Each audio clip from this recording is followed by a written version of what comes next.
gonna be fun. It's gonna be this is a long article, but there's a shorter articles on this thing, but I thought this was worth it. I thought it was actually worth reading this. So we're gonna do an article first, go through it, and then we'll go from there. All right. So this article, hopefully it comes up when I click this button. It's a fun one. Huzzah! Doesn't this look like fun already? Does this not look like fun already? All right, here we go. Gun church that worships with AR-15s bought a 40-acre compound in Texas for its patriots. The Rod of Iron Ministries has become more militant since leader Hyun Sean Moon attended the riot at the U.S. Capitol on January 6th.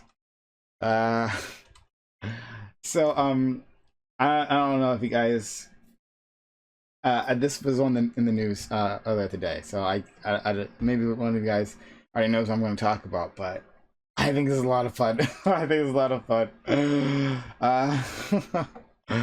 So here we go. Again, it's a long article, but I think it's worth reading and understanding. A religious sect known for worshiping AR-15s and its MAGA politics has purchased a sprawling 40-acre compound. Let me blow this up a little bit for you. Can I blow up again? Yeah, that's good. All right. Has purchased a sprawling 40-acre compound in Central Texas, which it hopes will offer a safe haven for patriots from what they believe is an imminent war brought by the deep state. Vice News is on. This is from Vice News. An imminent war brought to you by the deep state. They use guns in their service, and they are preparing for a war by the deep state. Fun. The property, located in a small community of Thornton, 40 miles from Waco, was listed at just under $1 million. It's been dubbed Liberty Rock by its new owners, the Sanctuary Church, aka Rod of Iron Ministries. Led by Pastor Hyungjin Sean Moon, members of the congregation often refer to him as King. Why not? Sure, great. Love to see it. While Moon's congregation, estimated to number in the hundreds, is relatively fringe, it's a direct descendant of the much larger Unification Church founded by his father, Reverend Sun Myung Moon, a self-proclaimed messiah of an accused cult leader whose adoring followers became known to outsiders as Moonies. Sorry, hold on, guys, I gotta send a quick message.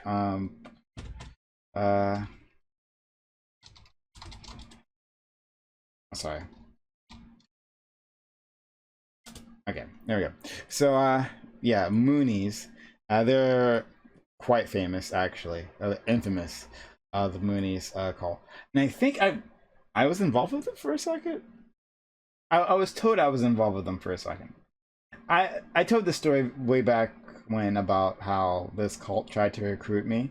I'm told it was the Moonies cult, but no, whatever.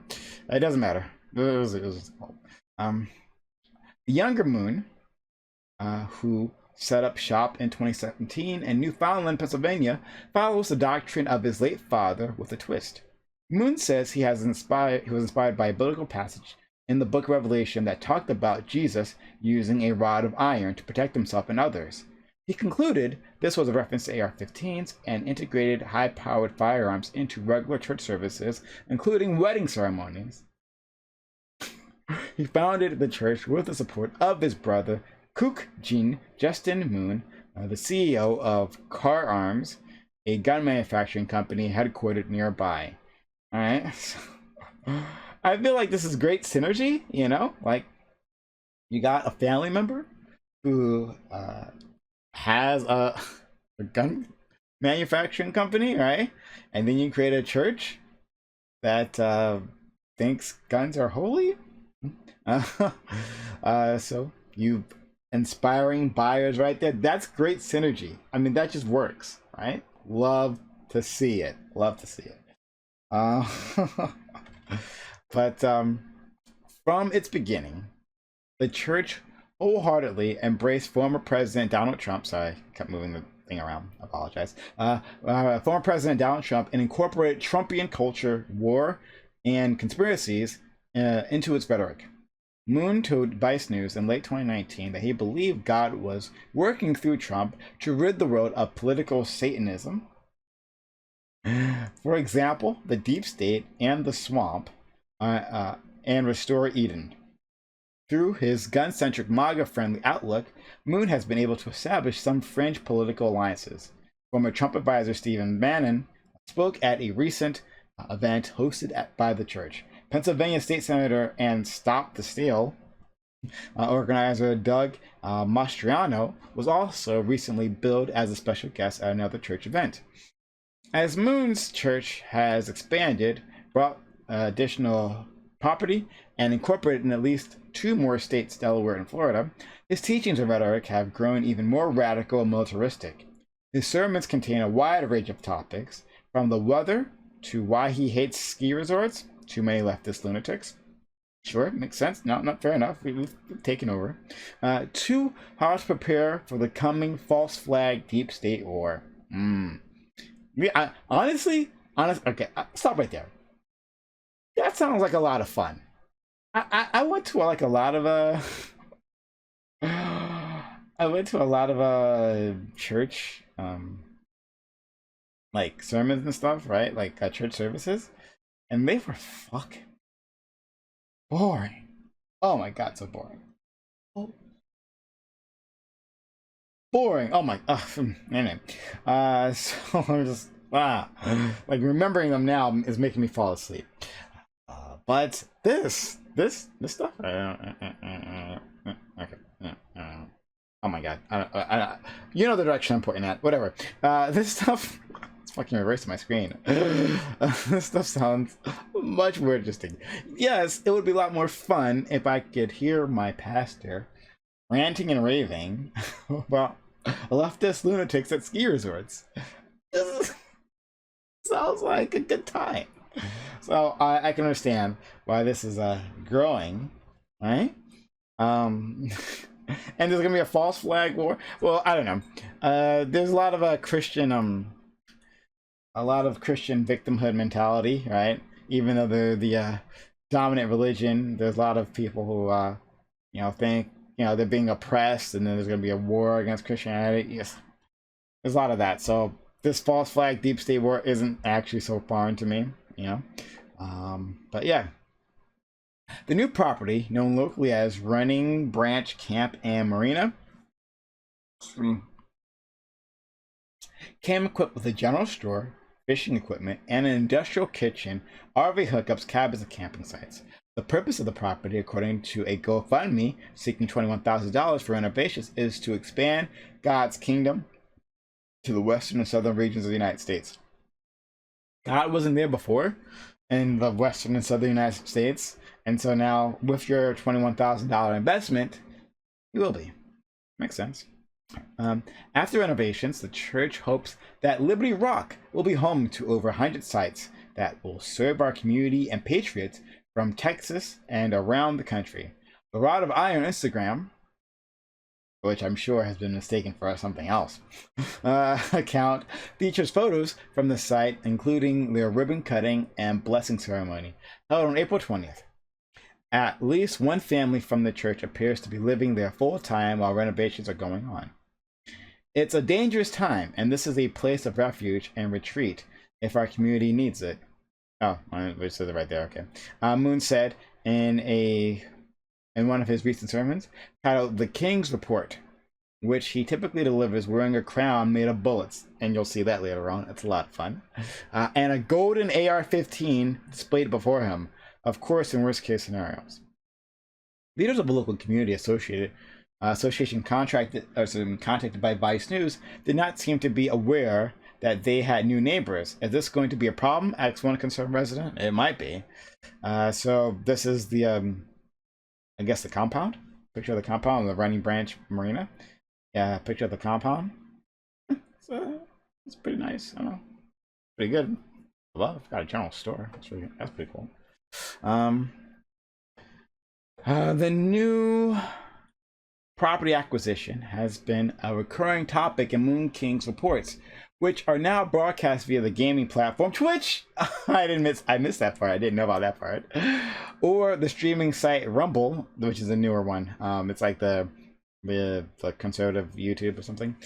Since they were booted off of YouTube for violating community guidelines. Their videos are often accompanied by a slew of hashtags, including hashtag MAGA, hashtag Trump, hashtag QAnon, hashtag cute, hashtag Blue Lives Matter, because of course. Because of course. Now remember, kids, in case you missed it, they are worried about a coming war with the deep state. The deep state be the government. There's that state part, right? So the corrupt government is going to make a move on conservatives. Now, how would a corrupt government do that? Any guesses? Maybe using the police? Well, we got a war against them. We're well armed. And so, these Blue Lives Matters idiots are preparing to shoot cops. It's definitely, that's a logical conclusion. That's their logical conclusion. You're going to go to war with deep state. The state has the cops and the military, of course. Going to have to shoot someone. I mean, who else is going to be those jackbooted thugs that they keep imagining are going to bust down their doors, right? What else is it going to be but law enforcement? But of course, hashtag Blue Lives Matter. Can't forget. Can't forget. All right. The internationalist Marxist globalists are trying to start a civil war here so that they can bring in the UN troops and that always makes me laugh. Chinese military, which is basically Chinese communist Chinese military, is what he just said, to come in and destroy and kill all gun owners, Christians, and any opposition. What I tell you? Christians, right? Right. They're going to kill the Christians. This victim mentality from these Christians, unbelievable. And any opposition, i.e. Trump supporters. Moon said, matter-of-factly in a recent sermon, we are in the death of America right now. And that's why, of course, God is allowing for our expansion. So, as always, like, it's like, it buys into this whole rapture mentality, and the whole idea of rapture is kind of complete bullshit to begin with. In any case, this whole rapture mentality, the world's coming to an end, right? And by that, they mean America. And if America's coming in, then the world comes to an end, right? And because of that, you got to prepare. God's coming back, and it's, you know, take action, right? So, okay. Let's continue. On January 3rd, his church sent out a notice to members. Some federal agents operate as criminal cartel. Federal agents, as a criminal cartel, are in the process of stealing this presidential election. The notice read, "We need to prepare to train for the fight." Okay, you're saying it right here. We need to prepare and train for the fight. Okay, because we have federal agents who operate as criminal cartel. So the lesson here, but remember, hashtag Blue Lives Matter, is that you have to prepare to take out federal agents. It's obviously better if we can use our rights to freedom of speech, assembly, to seek redress of grievances, it continued. Otherwise, we will have to fight physically, with many dying. In case you missed it. In case you missed it. Remember, hashtag Blue Lives Matter. That's part important. 3 days later, when Trump fans gathered in Washington, D.C., Moon posted a video to Instagram from outside the Capitol amid the insurrectionist mob, running from clouds of tear gas with his wife and brother. So that's him. I don't feel like watching the video. They tear gas bombed us, he wrote in the video's caption. They protect Antifa but shoot and tear gas patriots. Yeah, that's what they do. The government, the police, protects Antifa. Yep. A spokesperson for the church said that as far as they're aware of, no one from their congregation went inside the Capitol that day, but that Moon likes to compare the events of January 6th to the Boston Tea Party of 1773. Of course they do. Though initially controversial even among patriots, the Boston Tea Party came to be known as one of the seminal events leading to America's independence from the tyranny of the British Crown. I guess no reason for me to read that, but whatever. Since January 6th, Moon sermons have taken a greater intensity and urgency, and the broadcast from February titled Danger, coming from Trump supporters, or for Trump supporters, excuse me, but really from, Moon warned viewers that the Biden administration was plotting genocide against its political opponents or planning to round up Trump supporters and put them in re-education camps. Again, this is the whole FEMA camps thing, right?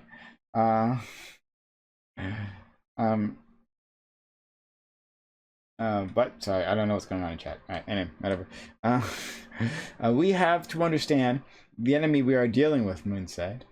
We have to be ready to pray very, very hard, move fast, and of course to resist on many levels on all the evil that they are trying to perpetrate on the world. He's also adopted a new biker gang aesthetic, swapping out his camouflage blazers for biker jackets and blazing with patches showing a crown and Rod of Iron Ministries, as well as the words Black Robed Regiment above an image of the AR-15. Looking good, looking good. Look at them. Alright, all the while, we'll get to that in a second.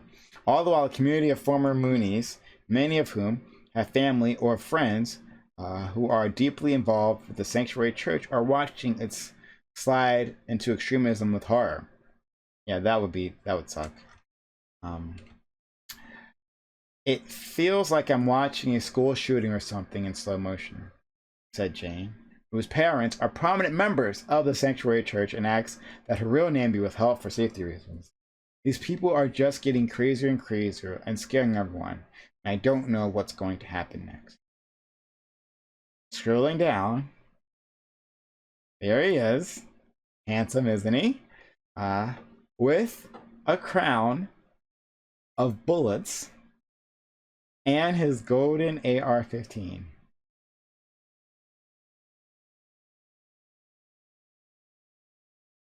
So fun.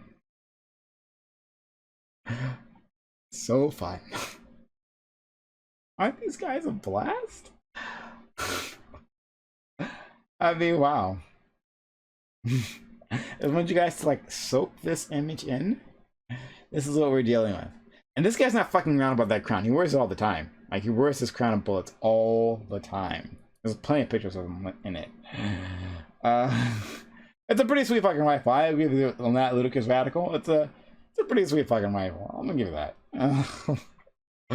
This looks like what you would get in like a Call of Duty game, but like, you know, a skin that would take you like a fucking like weeks to unlock, right? Unless you paid for it. Yeah, that's what that looks like to me. Or if you like pre-order the game and then gave you like a golden AR-15, like that's what that looks like to me.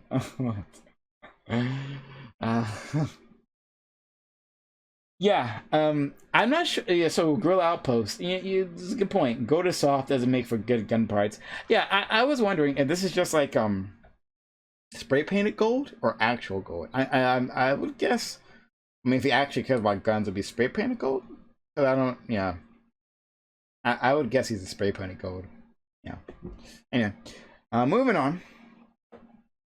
Like many other Mooney families, Jane's parents were matched and married through the church. She was raised living and breathing Unification Church doctrine. Remember, that's the old church. That's the Unification Church. Is this was founded by this guy's father, right? So he started his own church. That's even crazier. So, Unification Church doctrine, attending Unification Church summer camps, and taught that doubting any of his teachings meant that you were opening yourself up to satanic thought and temptation.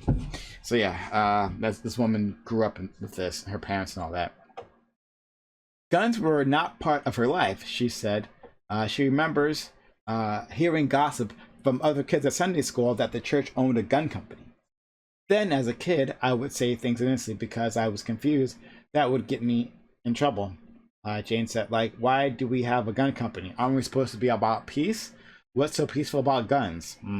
Her parents didn't own guns, but she heard that the Moon family enjoyed hunting. I've personally never even held a gun in my life, Jane said. I think they had guns at camp one year, and some of the older people who we call uncles.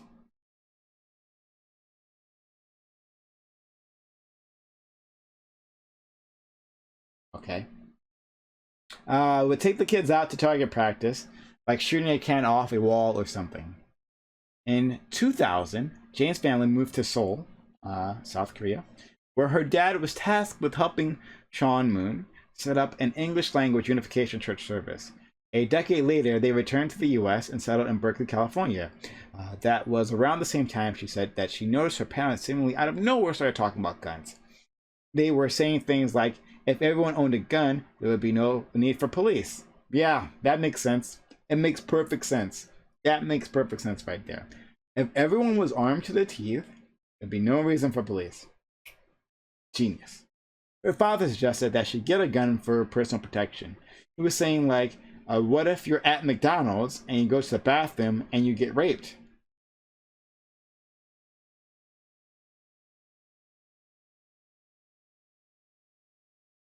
Yeah. Well, the rape gangs that are, you know, haunting McDonald's. Yeah, sure. Okay, yeah.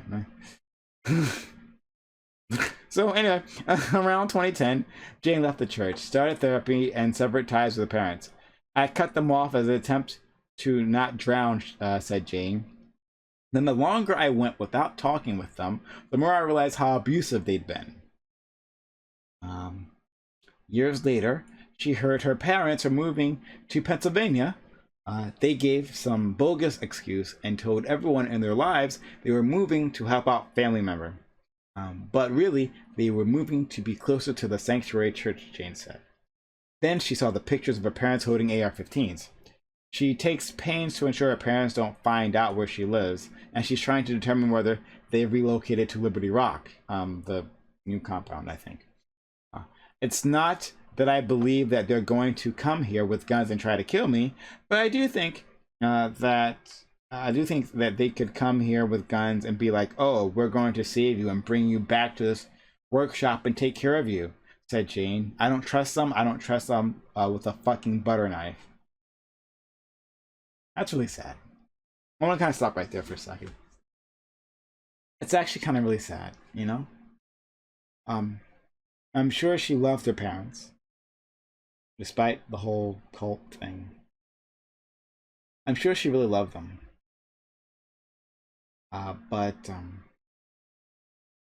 here she is saying that she doesn't trust them anymore. These are her parents. These are the people who raised her. I'm sure they loved her too, right? Just because you're in a cult doesn't mean you don't love your kid, right? But now it's like, yeah.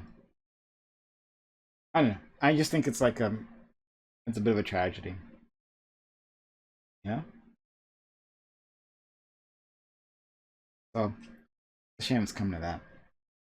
These are real families, right? That are broken up by these cults. These are real families. Here's a church service with the guns, and everyone gets a crown. Interesting. All right. Well, not a crown of bullets though. A wedding ceremony at the Sanctuary Church in Newfoundland, PA, 2019. Oh, it's a wedding ceremony. It was a wedding ceremony. So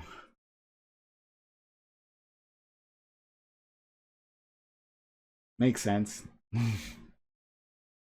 A wedding ceremony. All right. Okay.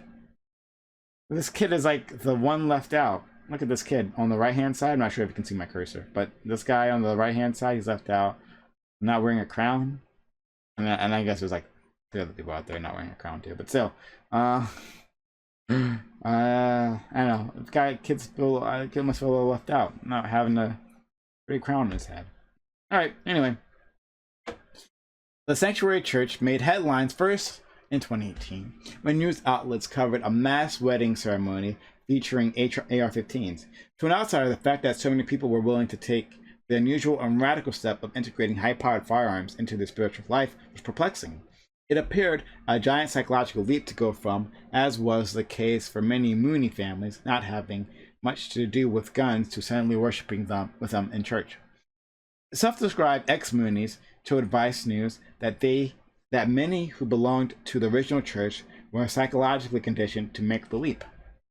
When the split happened, it wasn't like enrolling a membership into the YMCA, said Renee Martinez, an artist who works in a tattoo parlor who left the church in 2012 after Reverend Moon died, the original, I guess, the father.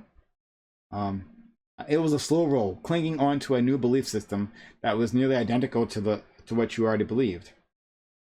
Except this one added guns.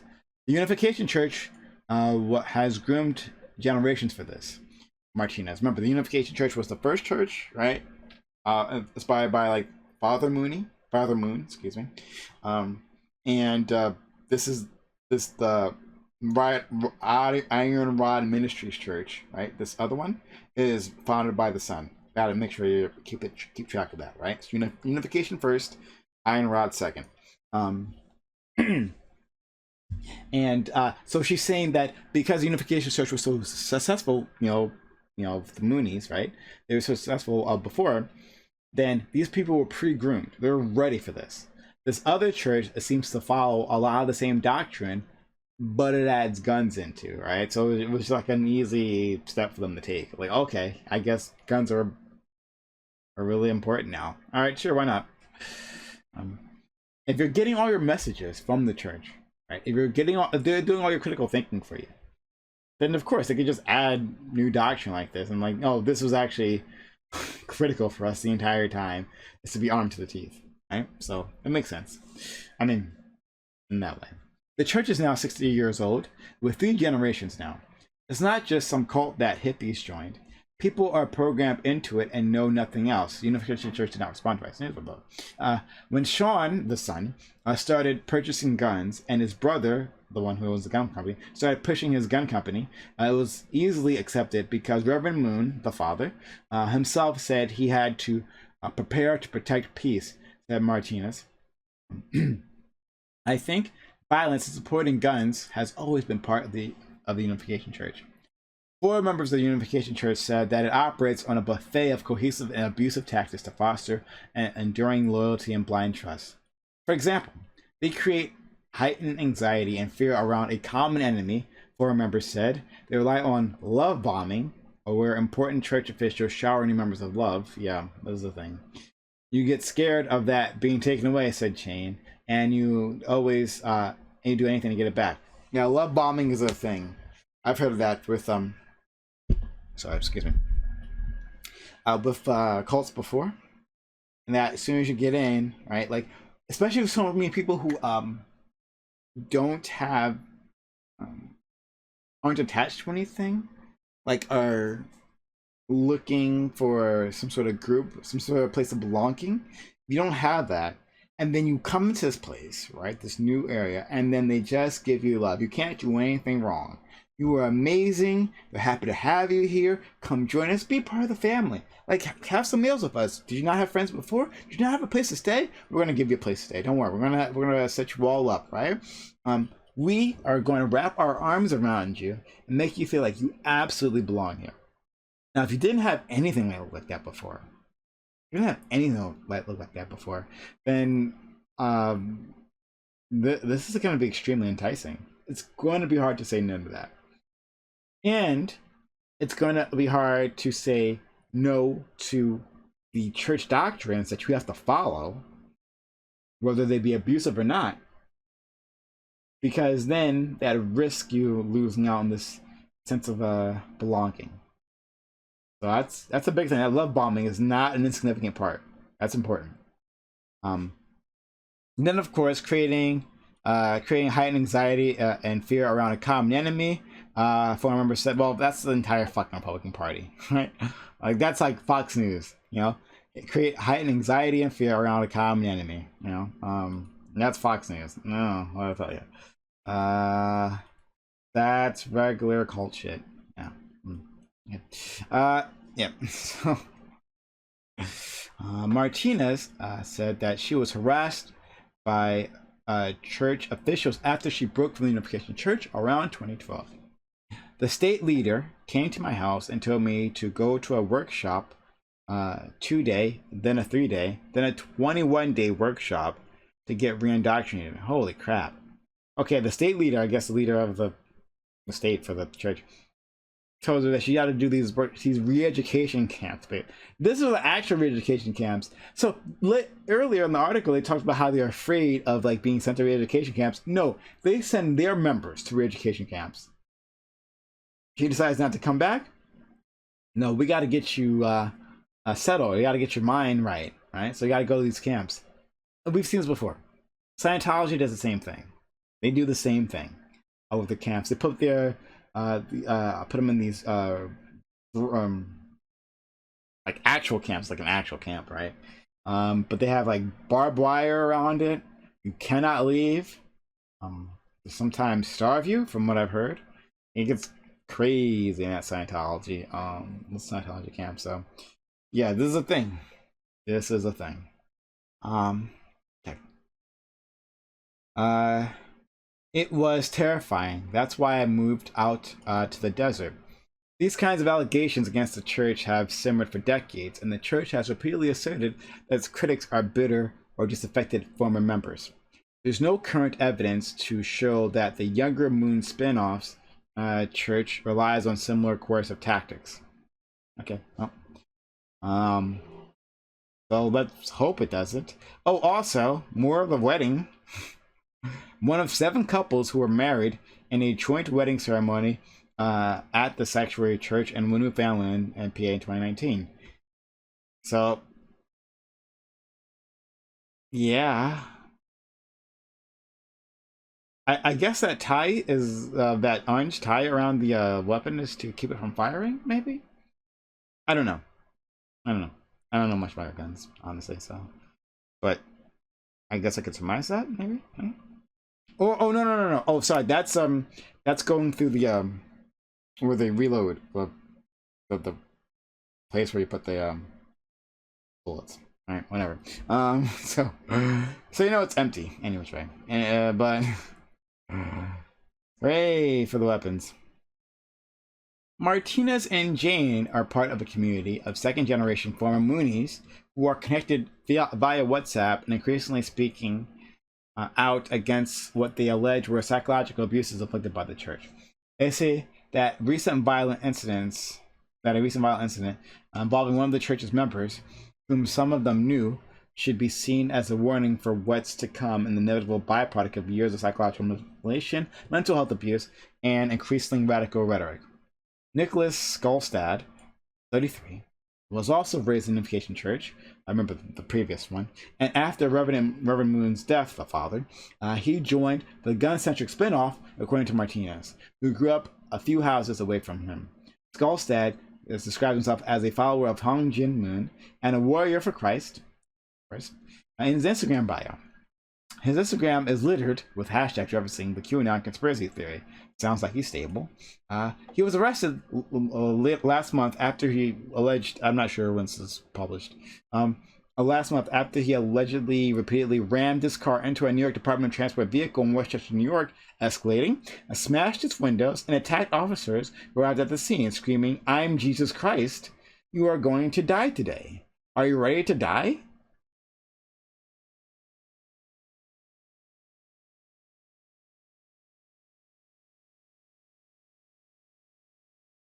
Sure. According to federal agents, federal charging documents.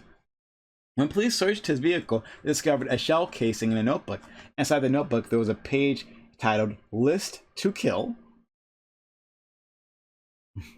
that consisted of names of current and former public officials and other public figures. According to prosecutors, Skolstad has pleaded not guilty, and his lawyer did not respond to Vice News. Days before his arrest, Skolstad had contacted Martinez. He started saying some really crazy shit, Martinez said. He said everyone was going to die, He told me to start praying. I asked him what he meant. I thought he was going to shoot everyone. He began talking about how the vaccine was going to kill everyone and that it was the mark of the beast. He also spouted conspiracies about the Rockefellers and the Rothschilds being part of satanic lineages who run the banks and governments around the world. He talked about a coming purge that would eradicate everyone who commits evils like pedophiles.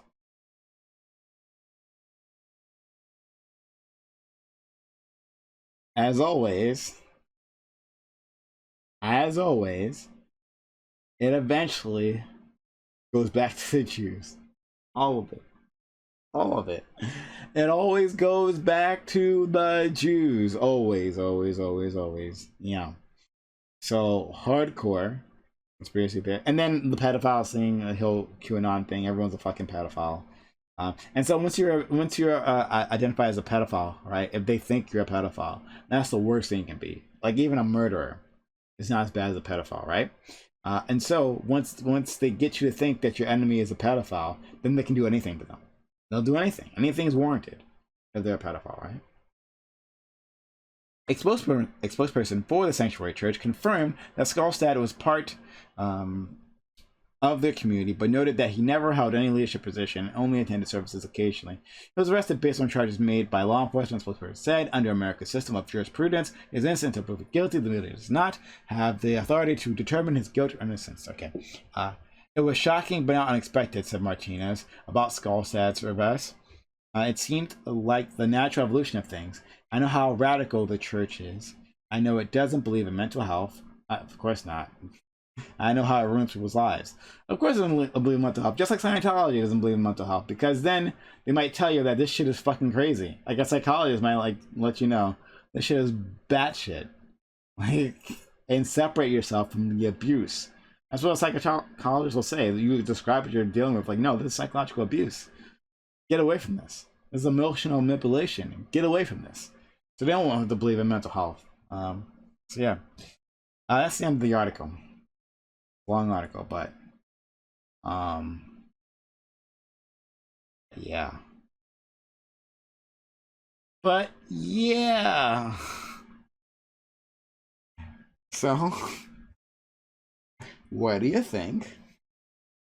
Seems like a lot of fun. I think. Quickly, Boji, thank you for gifting that sub 11 minutes ago, which I totally missed. I hope you're still around, Boji. But thank you for giving that sub to Toasty LP. Seems like a lot of fun.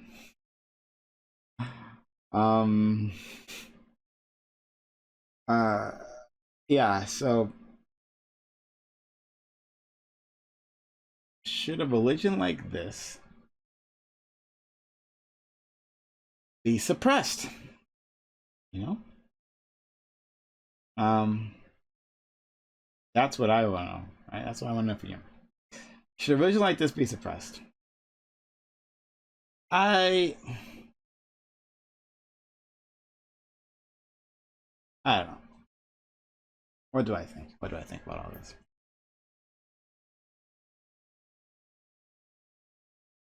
It's worth knowing that this is a small community, right?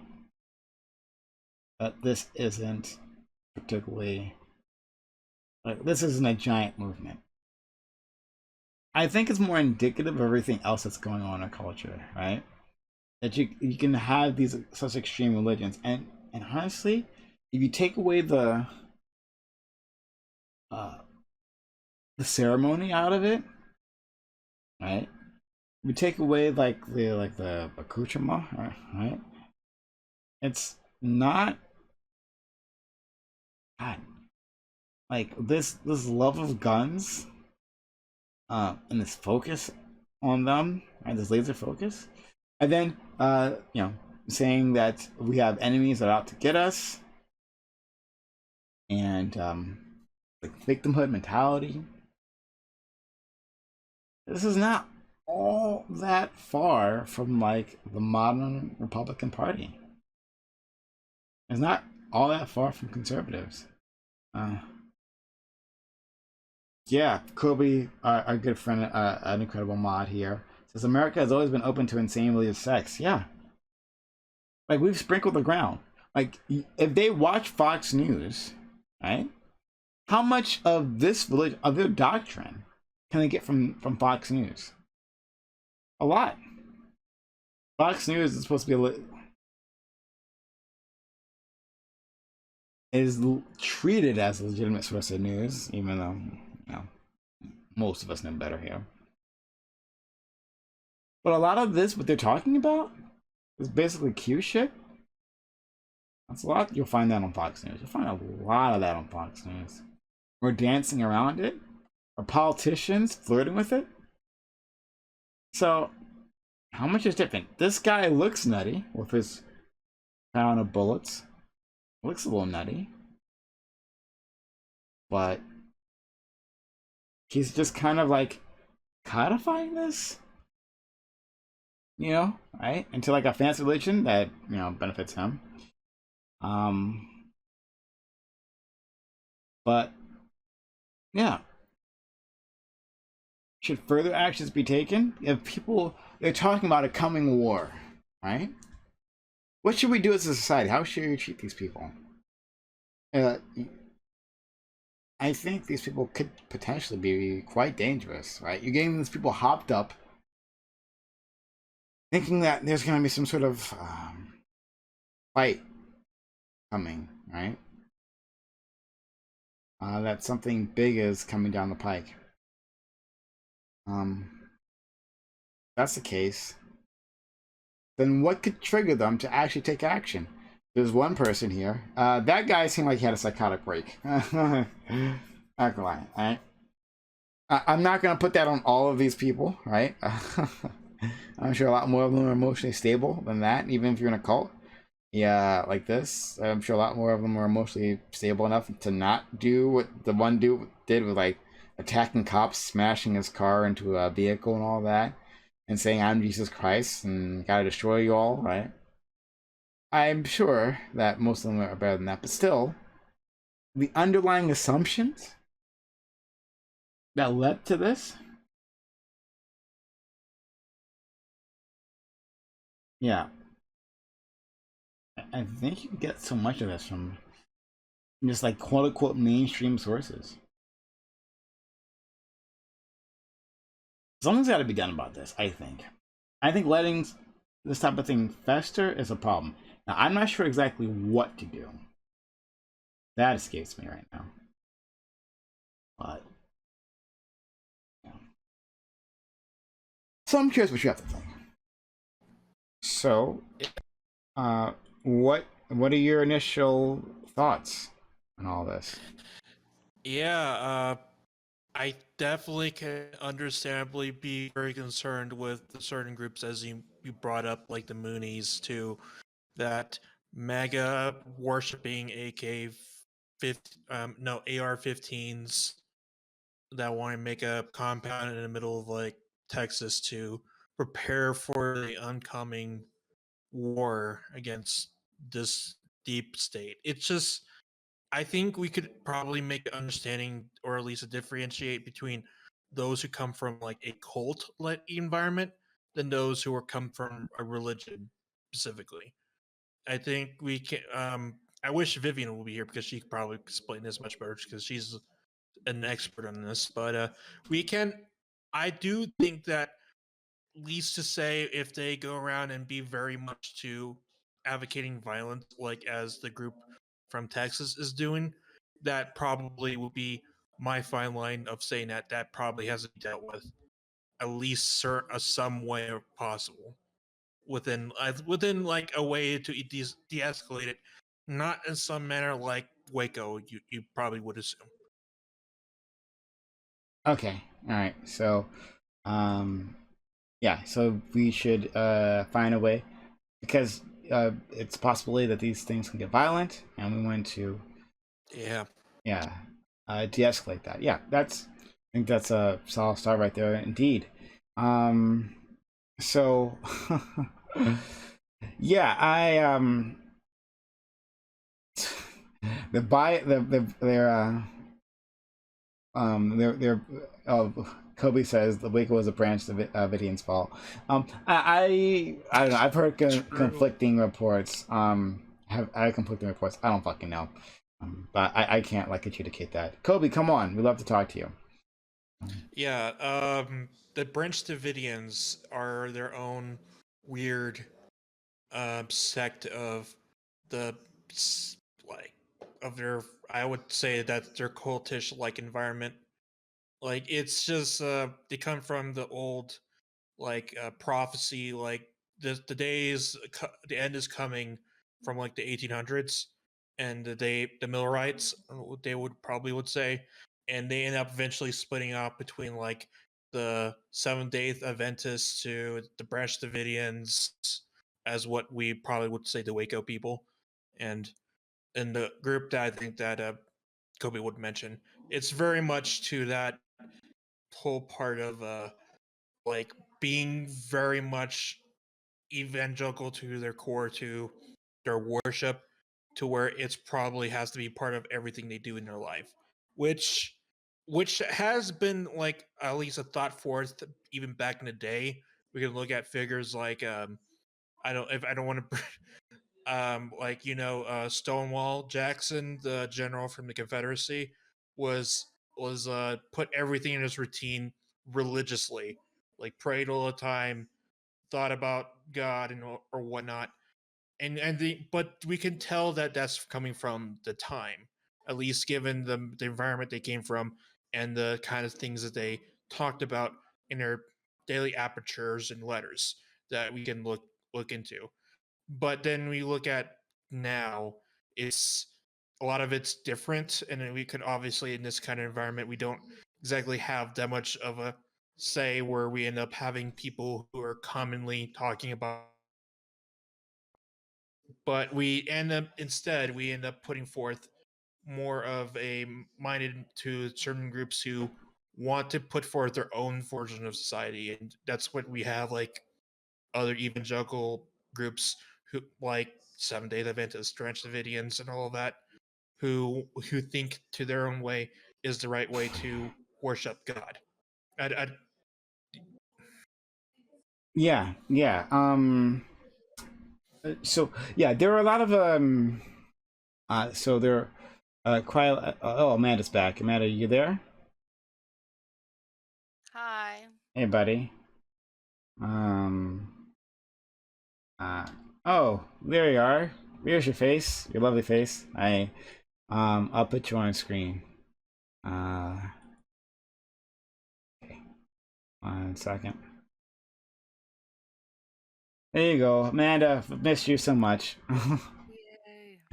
um. Hello. I'm sorry. I know you hate when people come on here and like don't have anything to say about the topic. Um, but you talked a very long time and I got distracted and bored with so yeah, I wasn't paying too much attention, but I came on to let everyone know that we are doing Amazon Lily on Tuesday, Amazon Lily special with we've got some confirmed guests like Zonia, Alice After All, and Joe, the Silly Serious, and some new people that I'm really excited to introduce the community to. So, yay. Oh, fantastic. All right. And we have Fresh and Cartel who's here with us. Hello, hi. They're working on their camera, so we'll be there soon. But yeah. Okay, great. Um, so these these sects, right?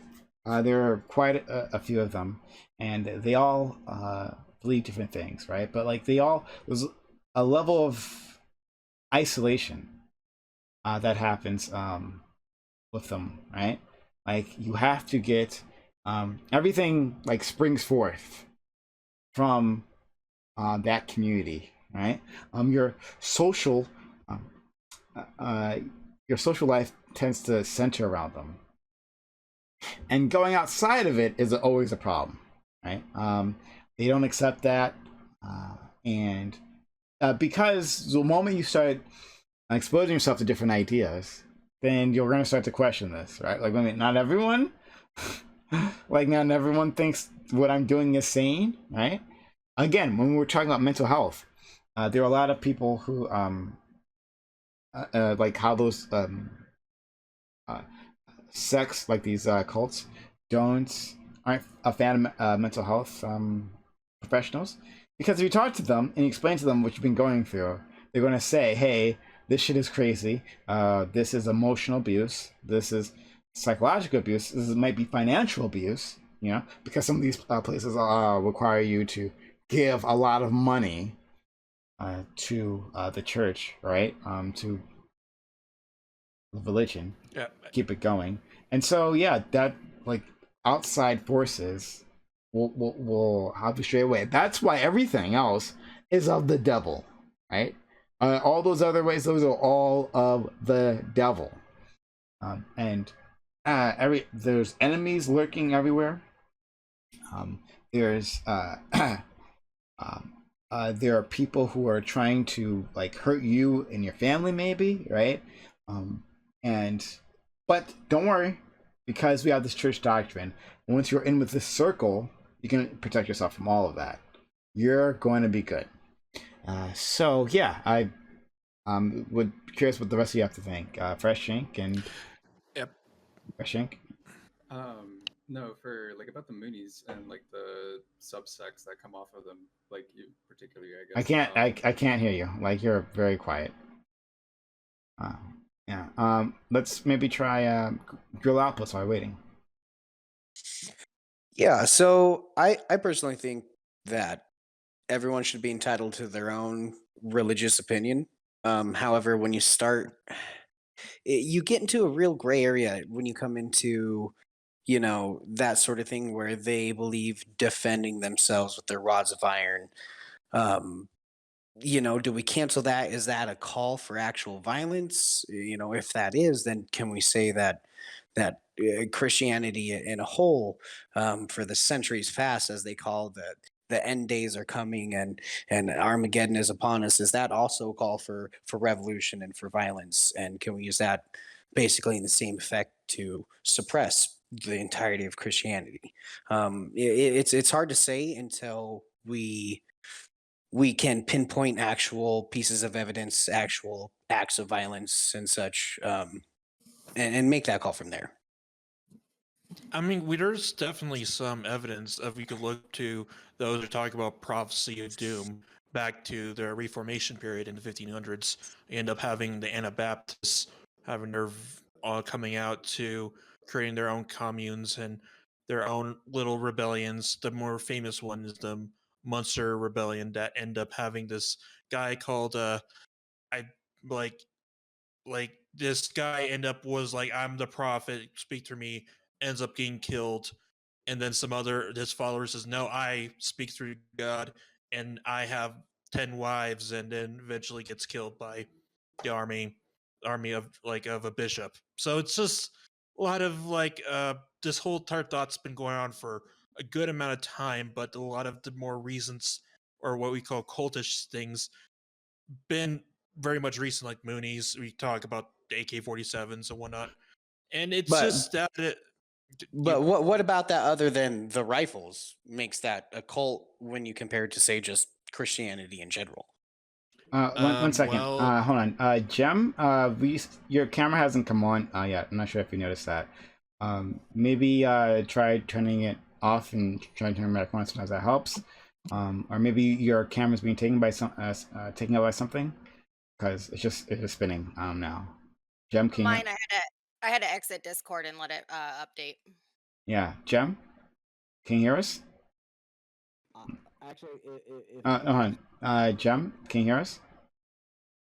Okay. If you're talking, Jem, we can't hear you. Just so you know, right? So we'll probably using the web version. and I can't hear you, TK9, like at all. But whatever. Okay. So Do I sound better? Yes, yeah, Fresh Ink. you do. Actually, you do. I'd like to throw it back. I'd like to give my time to you, just since you got cut off. Oh, thanks. Yeah, well, everybody's like fixing their stuff. Yeah, I've been there, done that.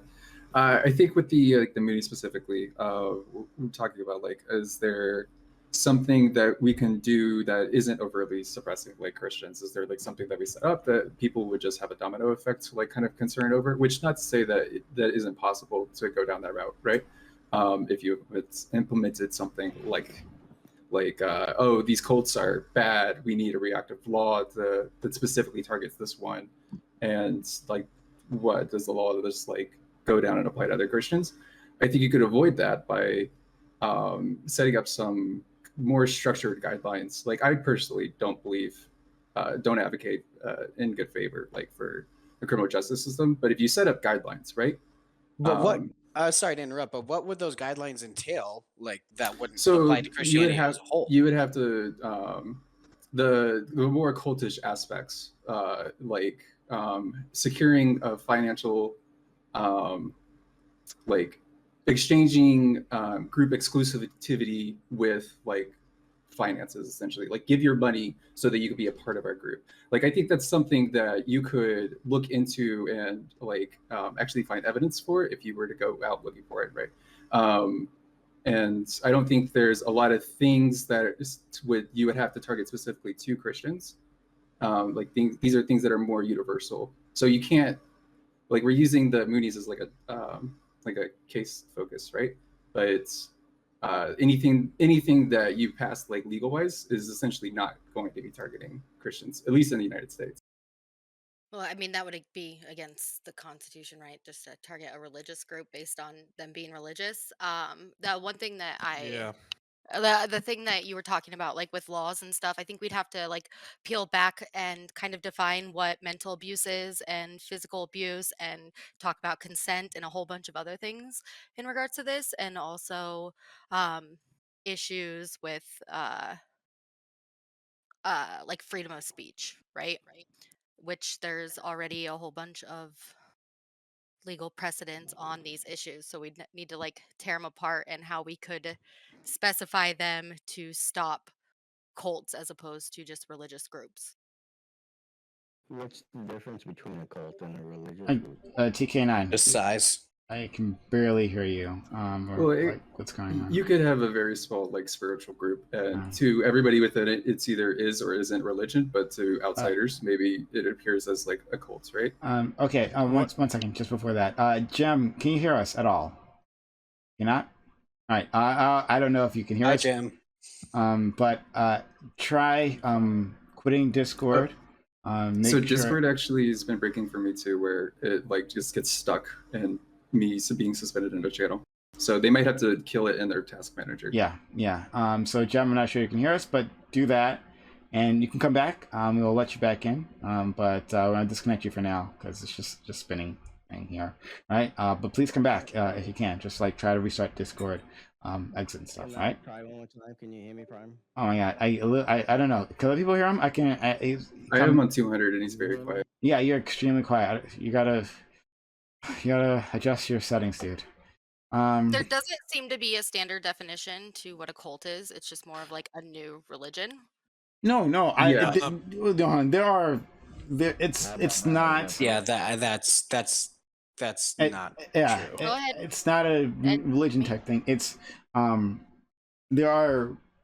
Sorry, I meant new social movement, not religious. Like more of a. Well, it's definitely not that. That's even worse, I think. What? But hold on. I'm talking right now. But cults are like they're hard to define. They are difficult to define. But there are different models out there to give us like a framework to start identifying them, because people say lots of things are cults, right? People throw that word around as if it doesn't mean anything, but it does mean something, especially to a lot of different people. But properly defining that is actually quite difficult. There is the BITE model, BITE model, that people use, and it goes through a series of steps, like a checklist, to see like if the organization you're talking about meets the qualifications of cults. Right, that's just one model. There are others that have it, but BITE model is a good one. So there's been a lot of research, but like a new social movement, no, definitely not. Yeah, that'd be saying BLM is cult or Proud Yeah. Boys is a cult, which it's not that I'm defending Proud Boys, but calling them a cult is far and beyond. Yeah. Yeah, it can be overly used like a broad term like fascist. It's I definitely can say that the bite model I would consider to be at least a form of at least scholarly division of finding out if it relies on these certain uh, like categories, if it does correlate to them, and the amount of extreme versus non-extreme. We could probably look into that to much of these cults, and I do think that to what they have seen before and what I've seen from people who study them, that the Moonies do consider to be a cult due to the amount of effort and organization that someone's a part of their community and amount of control to being part of that community outside of other stuff that could be outside plots, like including like as you mentioned psychologists, right? Prime, Yeah. like you mentioned, like yeah, it's like for example, why we always say like the Scientologist is a cult is because one of their tenets is that can I finish TK? Uh, just finishing. Just really quick. That they think that psychologist is like is automatically like apostate. Like they will not, due to the Ron L. Hubbard's view on psychologists, psychiatrists in that field. It's detriment against his whole entire movement in general, and he bans everything, including those kind of people, from it automatically, even to their profession. Which he could probably understand for someone who's Ron L. Hubbard, who is pretty much, I would say, a grifter, who was able to become a god through his own community, because is that these psychologists are a threat to him. Hmm. But for L. Ron Hubbard, right? Like people that follow it, I'm not going to go far in defending Scientology, right? But again, like what is a cult? People would say, "Oh, L. Ron Hubbard wasn't a grifter. Like he had insightful information that has tangibly made my life better." So even if those persons are being coerced into saying that, or well, no, not in that instance, but if people are coerced into saying that because of their social structure, because they rely on people like so extensively, because they're also Scientologists, they all live in the same house or something, like how do you tell them, hey, you're in a cult, we need you to stop, and what you're doing, you can't do that anymore. Yeah, but like that's the thing that all these dude, I still can't hear you. I don't know what's going on with your thing. I still Yeah, You have too much TK, reverb. I think you should reset your Discord. yeah, maybe try that. Yeah. But the fact that, and we've dealt with this a little bit the other day, the fact that someone has good advice, right? That some organization has good life advice means like literally nothing, right? Like you can find good advice from almost. It's difficult not to stumble upon good advice. You write a book about like how to live your life. It's difficult to write something that doesn't have some value for individuals, and there's like common themes that anyone could just come up with, right?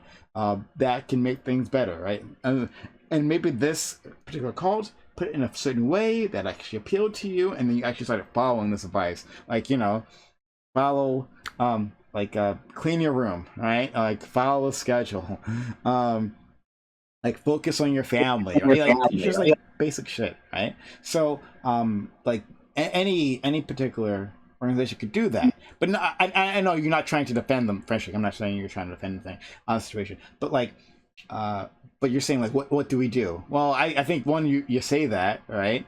And that like there are other places that can fill in these gaps that you're having in your life, and show them that like along with that there is oh my god, please stop, along with that there is uh a lot of abuse tactics going on, right? If you can identify abuse that's happening within the organization, then yeah, let them know that too. But I think we can hear you now, TK9. First, I'm going to go to so Outpost, and then and then after that, we'll try for Nucleus, see what he has to say. All I wanted to say is coming back to what Fresh Ink and I think Amanda both had to say is Fresh Ink said something to do with, I believe, their intent with their money, or when it comes down to basically saying like if they're a nonprofit or not, which I mean that's a gray area for any I church. wouldn't go as far as that. I think when I was saying, I forget what I said like a few minutes ago, right? But if it's like the exclusivity of being allowed information about the group, or even interaction, like social interaction within the group, is dependent on your financial contribution. Okay, I think so you're that's more of saying you're trying to say like one of the classifications in if it's either a cult or religion is if they're publicly open with all of their income and where their money's spent, basically, is what you're saying. Maybe not even to that extent, right? Because the Catholic Church doesn't tell everybody how much money they have at any given time, but it's a small scale. Like the town, I forget the town of a cult in, was it Washington?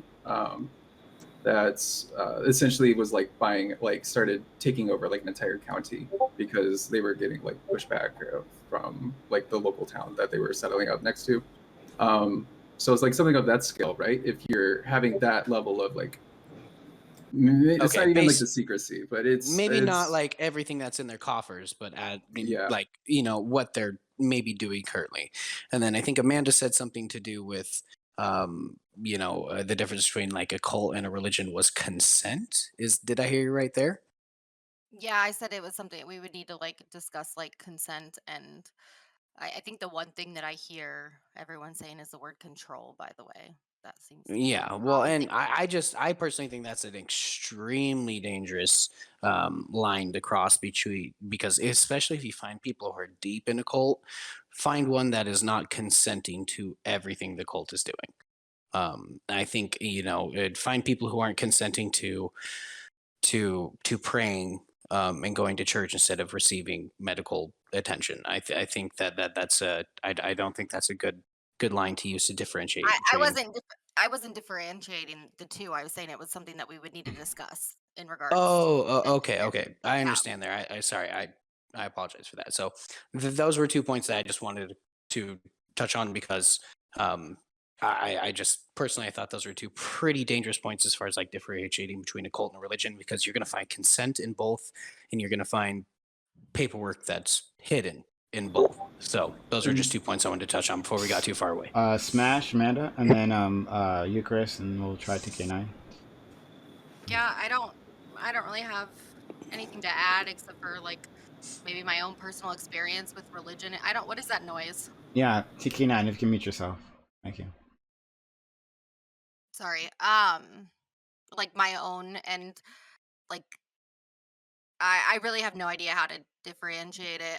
Looking back at my own experience, which is completely different than what we've talked about, I would say that the religion I grew up in was very cult-like, and I have no idea how to even explain why. Mm. No, I agree, and I like personally, I would say you have grounds to argue that every religion is just a cult with history and a larger base on its side. But that's just why I wanted to clarify.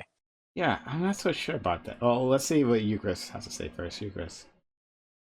I need to think about that a little bit more. I was gonna go back to the like financial aspect. I think that's really interesting because, as Dan already pointed out, right, we have a long history of these sorts of small religious communities trying to be like self-determinative and pretty isolated. Right, it pops up in a lot of places from, at least from the Reformation onward. I think there's some pre-Reformation ones as well, but in the United States, particularly, we have a lot of religious examples of this, but we also have a lot of irreligious examples of this, especially turn of the 1800s, 1900s. You have a lot of socialists going out and founding socialist communes, right? And that are, some of them are religious, some of them aren't, but there's a lot of these that pop up. And so if we're gonna say that the amount of like your financial dependence on the community has something to do with whether or not it's a cult, then I worry that we might be classing out certain forms of like voluntary communal living along ideological lines. Like maybe I just want to live with a bunch of socialists, and like maybe I want my life to be completely dependent on the work that we do in that community. Like maybe I'm fine with that, right? So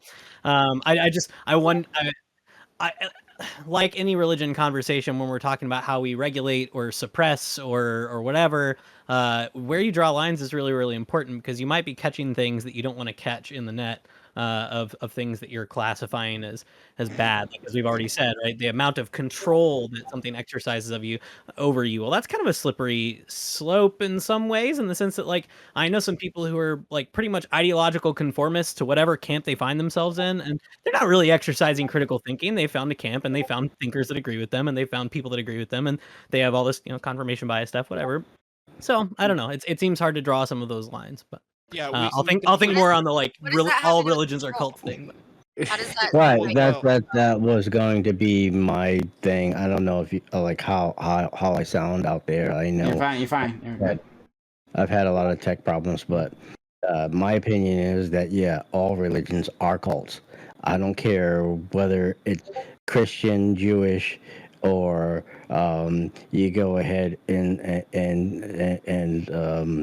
the Tom Cruise thing or whatever. They're all cults. They're all about control. They're about controlling the people who subscribe to that particular belief.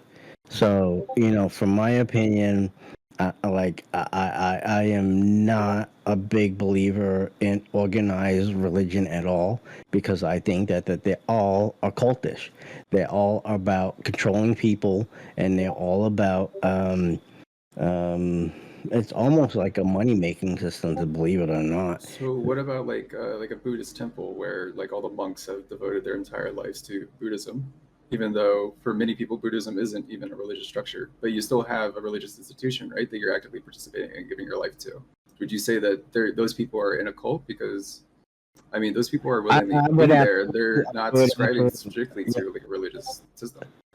I would absolutely say that yes, they are in a cult. Yeah. Well, come back to fresh ink. If you want to know why, I'll tell you why. But like, I don't want to like go ahead and like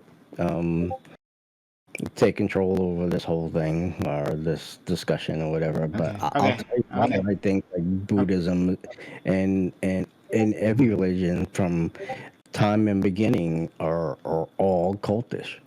Okay. Okay, so are we coming back to just like what you, Chris, and kind of Fresh Ink just said, are just anybody with a shared set of ideals a religion or cult? So if you just share a set of ideals, automatically you're a religion or cult.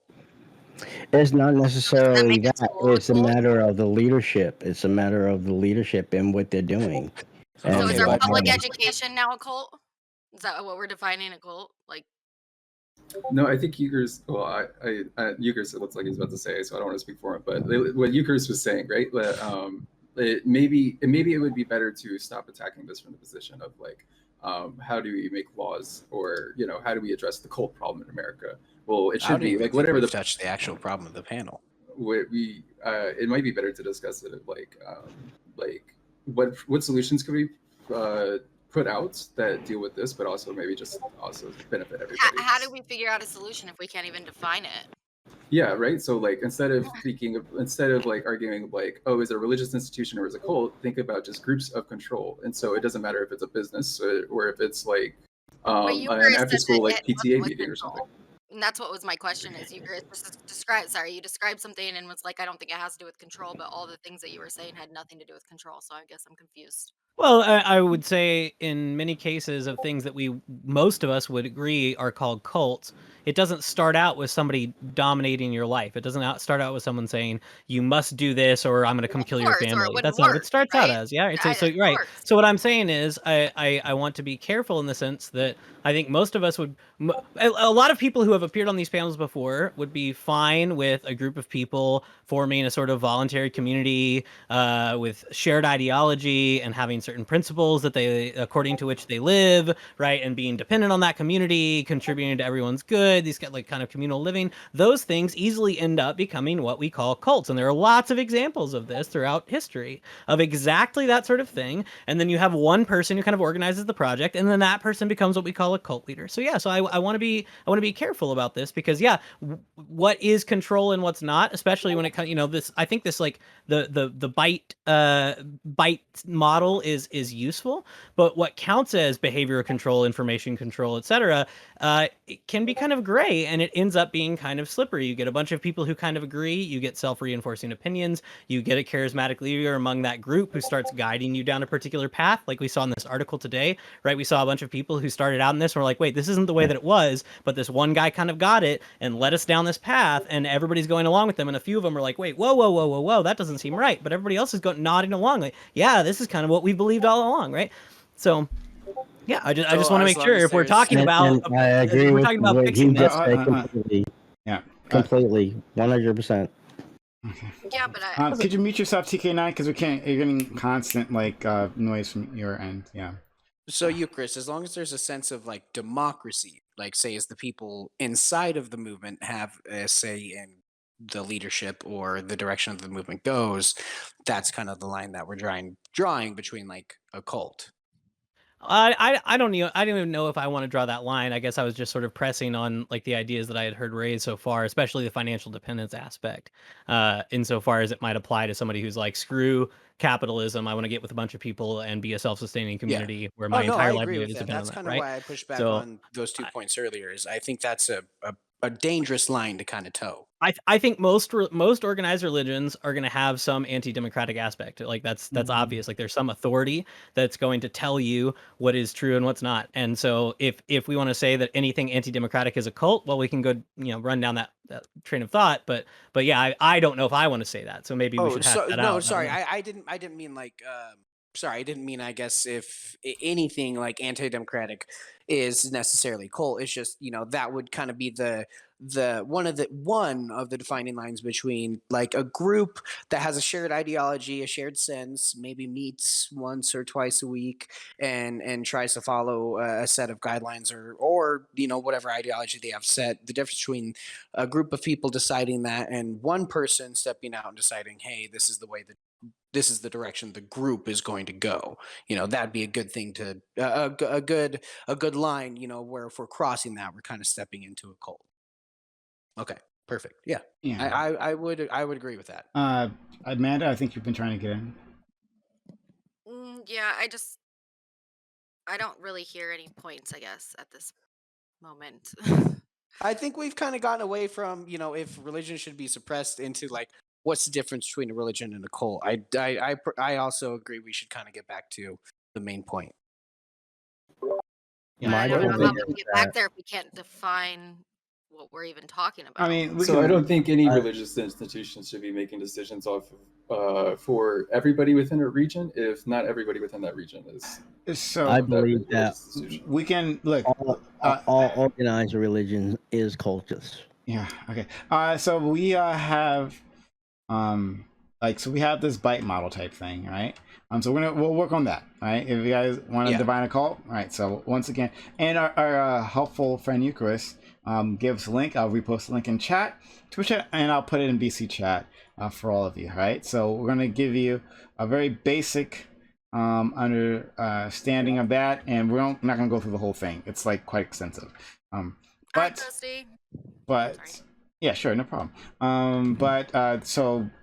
It separates, the bite model separates things into 4 different categories.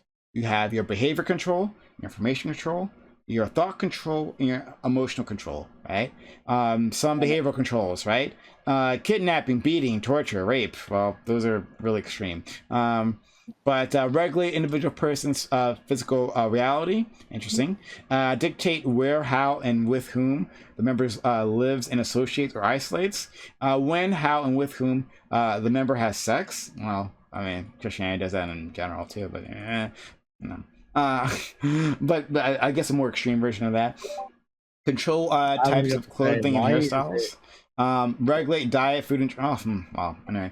The more you think about that. All right, information control includes things like 1 second, please. Deception. Oh my God, stop talking. Deception. Deliberately withhold information.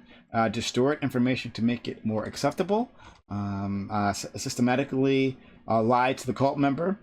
minimizes or discourage access to non-cult sources of information, including internet, TV, radio, critical information, former members, compartmentalize information into outsider versus insider doctrines. Okay, so that's information. There's more to it there, but again, look at that link. Check it out yourself. Thought control requires members to internalize the group's doctrine as truth, adapting the group's map of reality as reality. There's a lot of religions do that.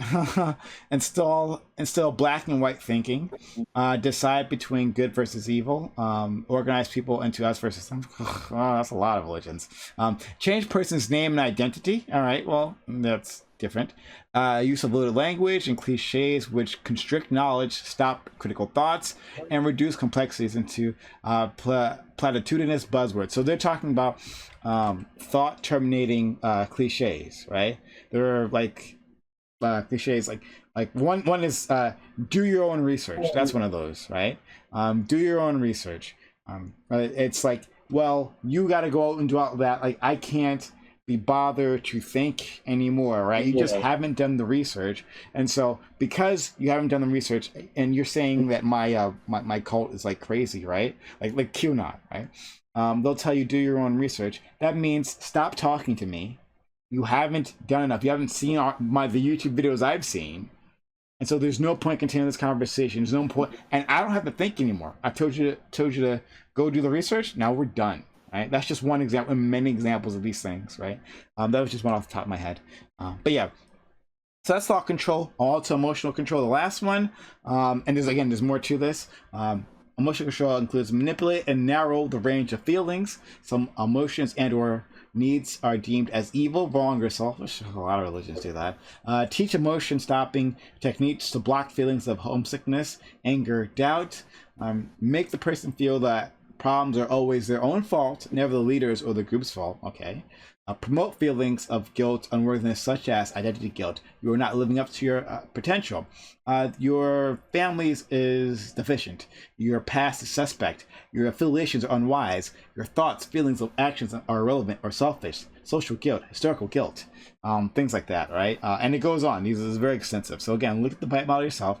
So that gives us just a very broad understanding of that. And you can just go down and list whatever organization you're talking about, start checking things off, and see if they fall into that. So yeah.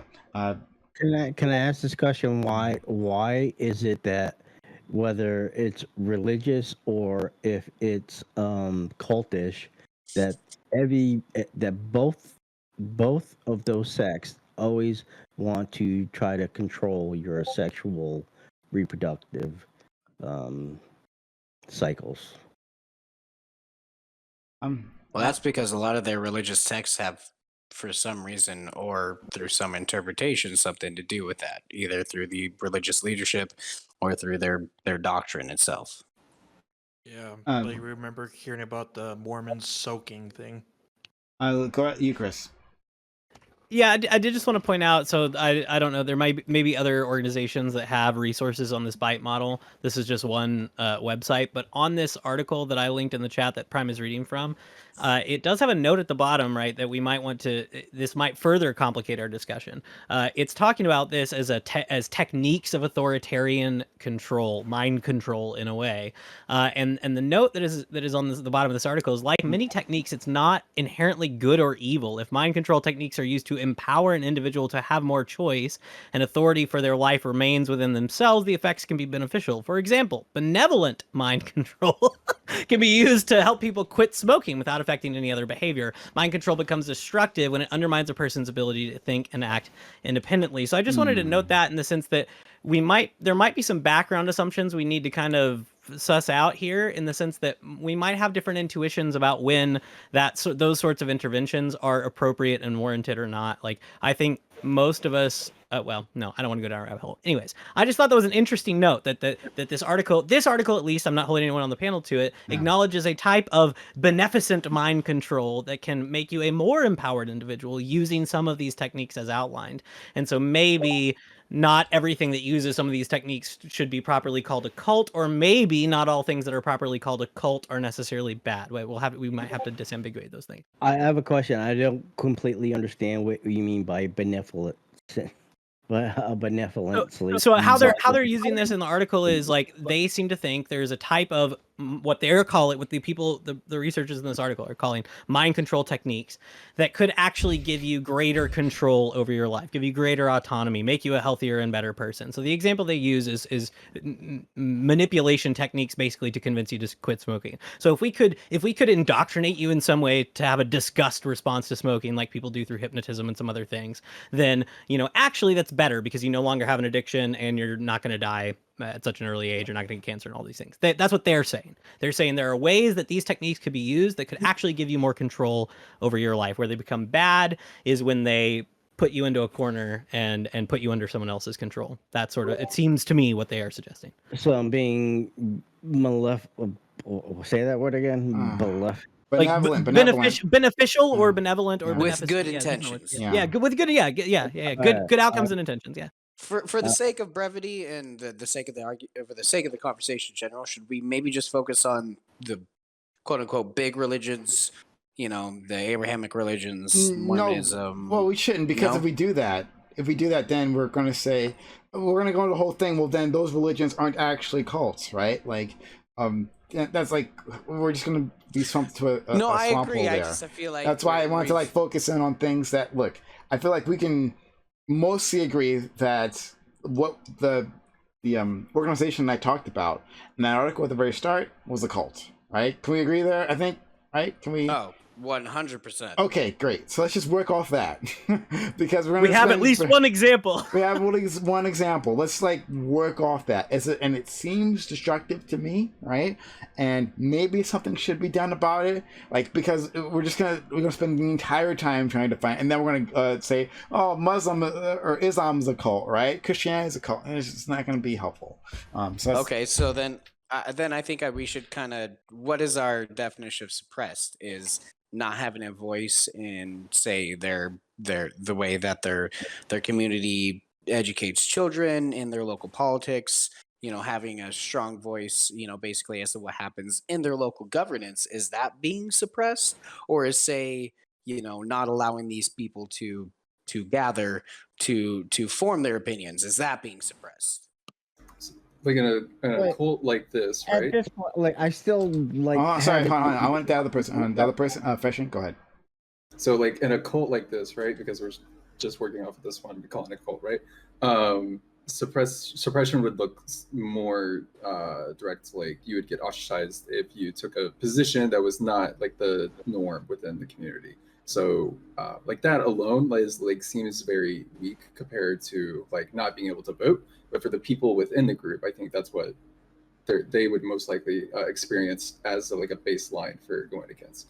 That's the level of being a cult that I think we're communicating when we talk about this specific group. Can I go? Sure.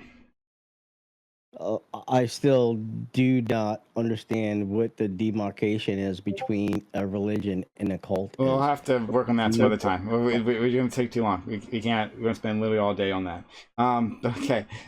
So now that we've identified one, we're just going to assume that this is one. If you want to use some other organization as a cult, go ahead. Doesn't matter, right? But now that we've identified something that seems destructive, right, seems problematic, is preparing for a war, right, with the deep state, telling its members to be armed for that war, identifying enemies, including federal agents, including government officials. But okay, but remember, hashtag Blue Lives Matter from this fucking group. Amazing, right? These are all the things that they're doing. And more. And then, of course, they're separating people from their families. If you leave, they find you, they'll say, hey, why don't you come to this seminar, this 21-day seminar, right? Where they'll help you be re-indoctrinated, basically re-education camps, right? This sounds pretty cultish to me. So, let's assume that what I'm talking about, the Iron Rod Ministries, in case you missed it, that is a cult. So what should be done about that, right? And I said suppressed, and I left it vague, right, as to what we want to do. What would each of you wants to do, right? Should I go? Should anything happen or nothing? Sorry, go ahead, Amanda. Did you say? No, Toasty? Toasty. Oh, please, yeah. go ahead. Go ahead, please. Well, I think deplatforming like cults like that could be helpful because it takes away their ability to like get new members and grow their numbers and spread further. It could be done through like different social medias. Twitter probably already does it. I really can't see them allowing that. It could also be done like legally because that sounds like talking about assassinating and starting a war and stuff like that. That all sounds like almost preparing for like a terrorist, like they're going to commit a terrorist act, which would not be legal in any sense. Okay. Yeah. Man. Yeah, I totally agree with that. I think there's things that we can do in that regard, but I think we also need to think of how we get people out of cults, and that would be kind of the same way that we treat abuse victims, and making sure that there's proper resources. I think a lot of the reasons that people join cults is for a sense of community, a sense of belonging, and having help when needed. So just having those resources available so people can leave, and also helping people understand that they are in fact in a cult. Do we want to call it a cult relationship? Is it Cult Maybe relationship. maybe we should yeah, I talk don't to. like. I don't know what to call it. I'm Yeah, pretty you know, monogamous in my I cults. think on this. Sorry, I Dan. know I'm gonna start. Dan, did you want to say something? Yes. Yeah. That. I think the stuff that's been going on right now has been very good with the making sure that much of these cults are still very much taboo to much of the media.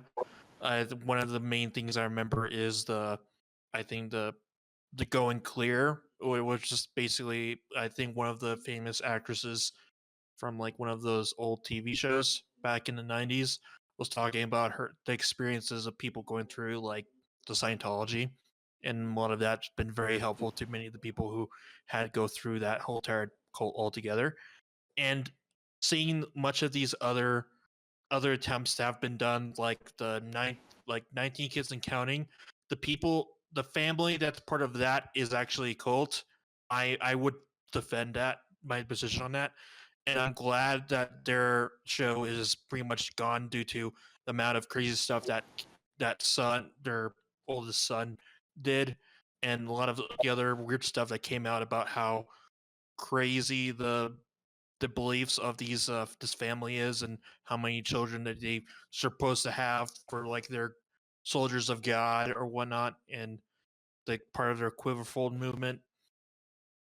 And to seeing in much of these cult environments, such as that, as we talked about that son, I think Josh Duggar, his wife is still with him, even though that he is a predator to his own family.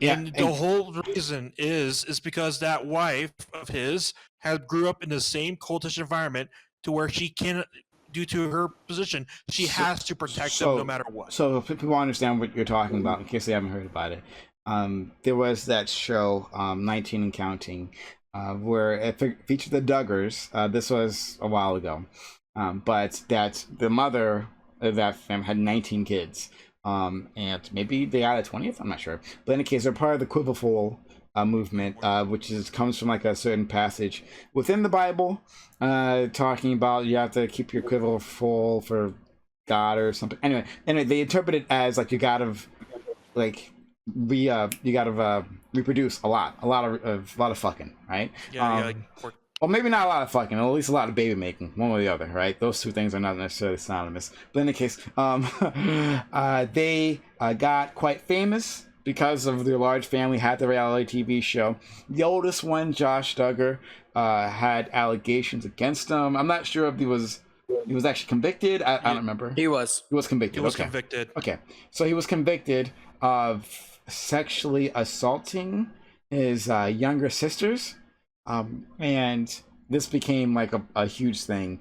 And I think it got covered up, if I'm not mistaken, is that this had been reported, and then at some point it got covered up. But this is a while ago, so please, if I'm getting details wrong, I apologize. Yeah, it happened around 2005. They had the cop who was reported was also a predator too. Oh. So it was really weird that cop who was the one who got to deal with it is now also now in jail for doing the same kind of stuff.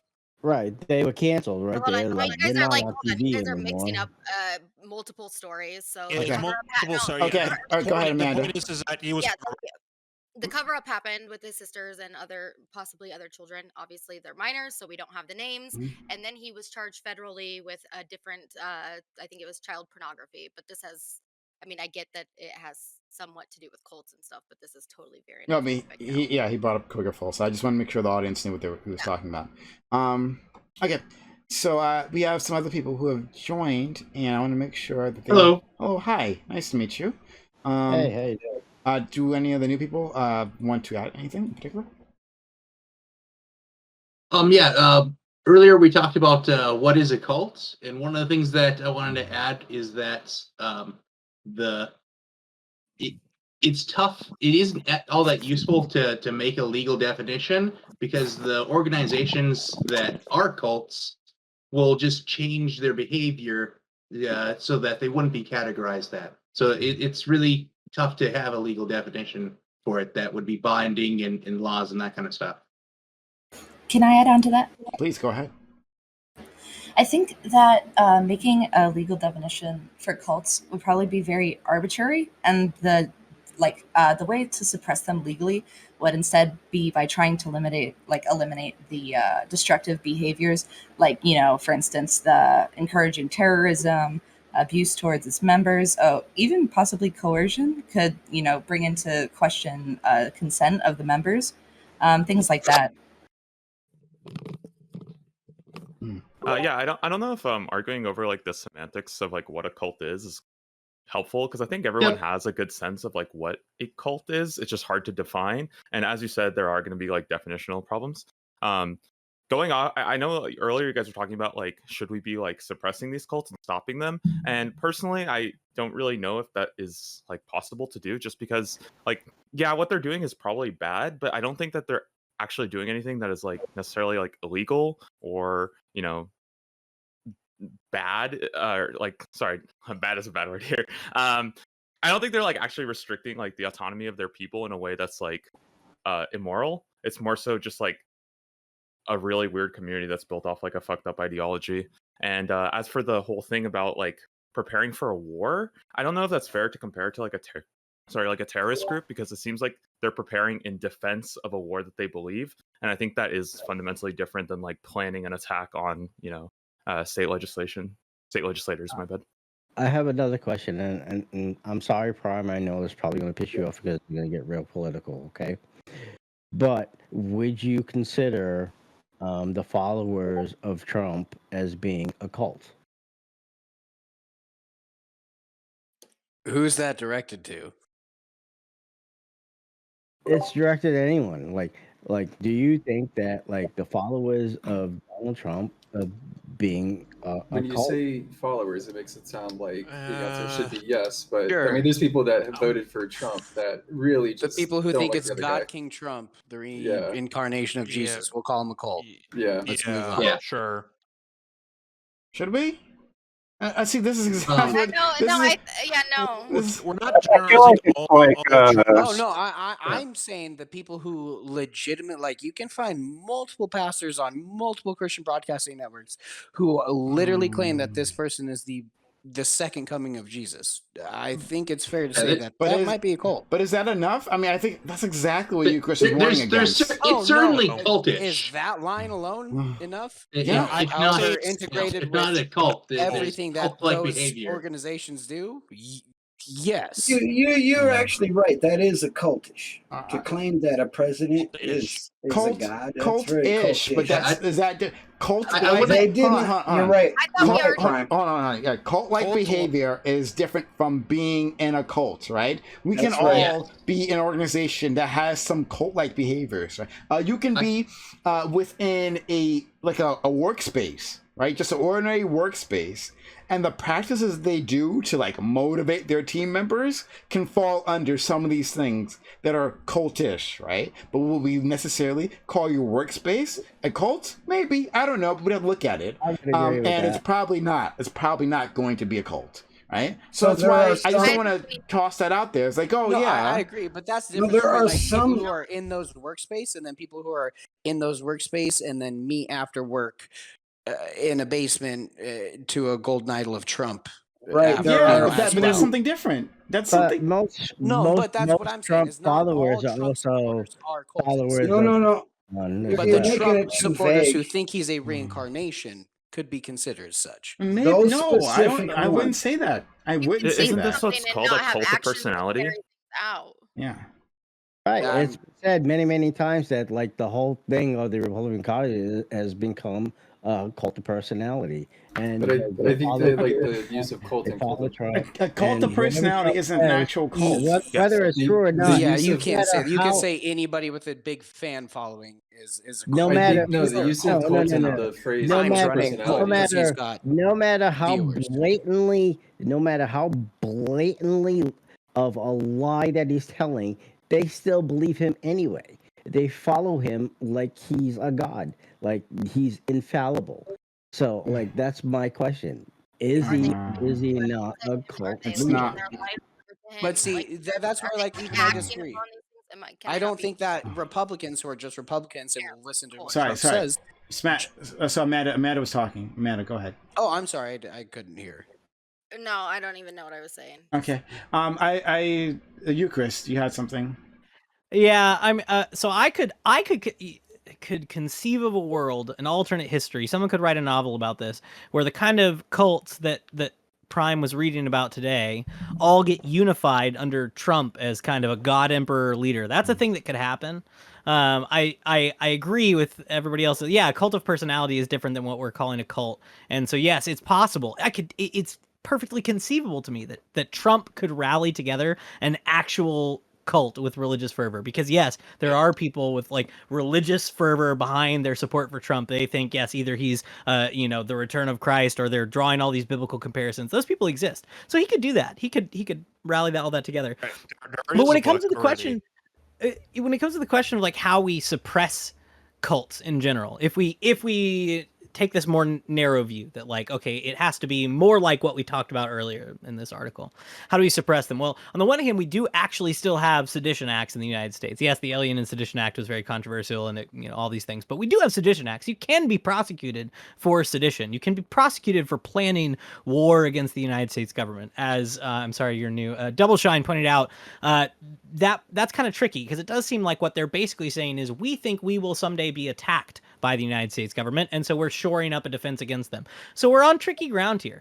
But you could perhaps find reasonable cause to open up an investigation into these sorts of people and see if they are actually planning any sort of offensive action against the United States and its allies. And if that's true, then you could charge them with lots of crimes, okay? So that's one way that you could suppress a violent cult like this, or military groups or whatever.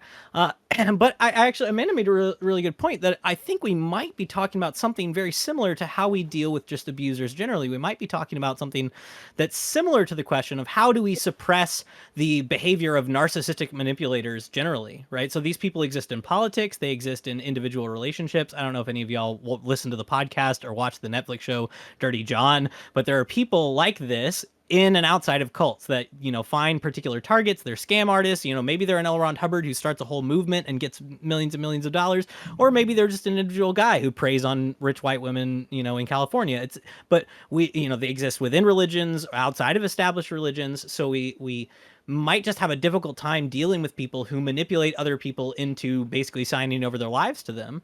So it might be a more broad question than just how do we suppress cults. It's like, how do we deal with people who have that sort of manipulative power over others that ends up becoming kind of compulsion in the way that we're scared of. So I don't know how effectively, but yeah. I feel like I would put forward that that are in are the positions very of sorry. discussion that we're having Amanda, right now. Amanda, finish your point, and then we're going to go to you, Shui.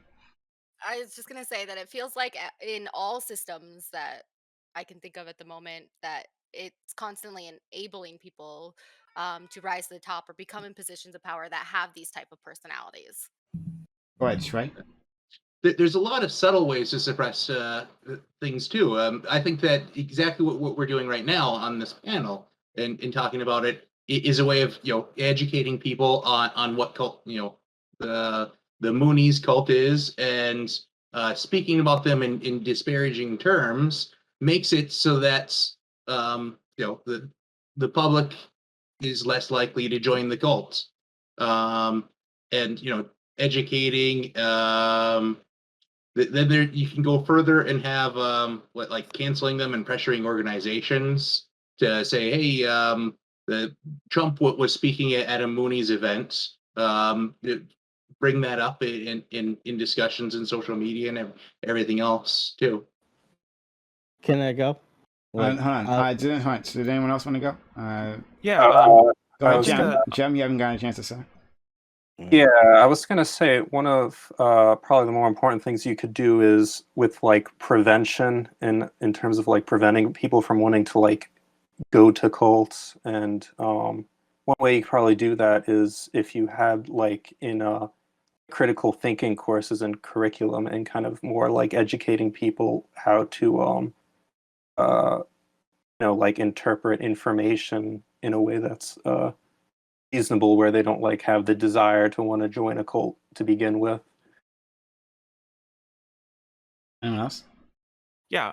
So I love Eucharis's point about like I do feel like a lot of times cults are exploiting people who do have certain vulnerabilities. A lot of times I think they're just looking for communities that help them, and they're willing to sort of throw away some of their autonomy as a result. We can see this in something like an abusive relationship as well, right? Where oftentimes the victim stays in it despite knowing that it's bad for them because of these like insecurities. And it's really hard because I don't know if you can actually force people to leave or punish the abuser when essentially the victim is, in a lot of ways, they are consenting to be a part of that relationship. I think the best thing we can do is offer resources to them so they know that, how bad the situation actually is for them.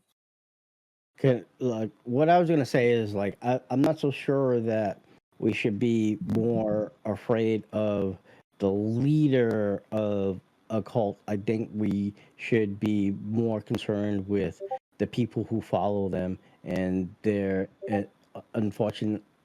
Like I can't think of another word other than ignorance, and that they're being misled.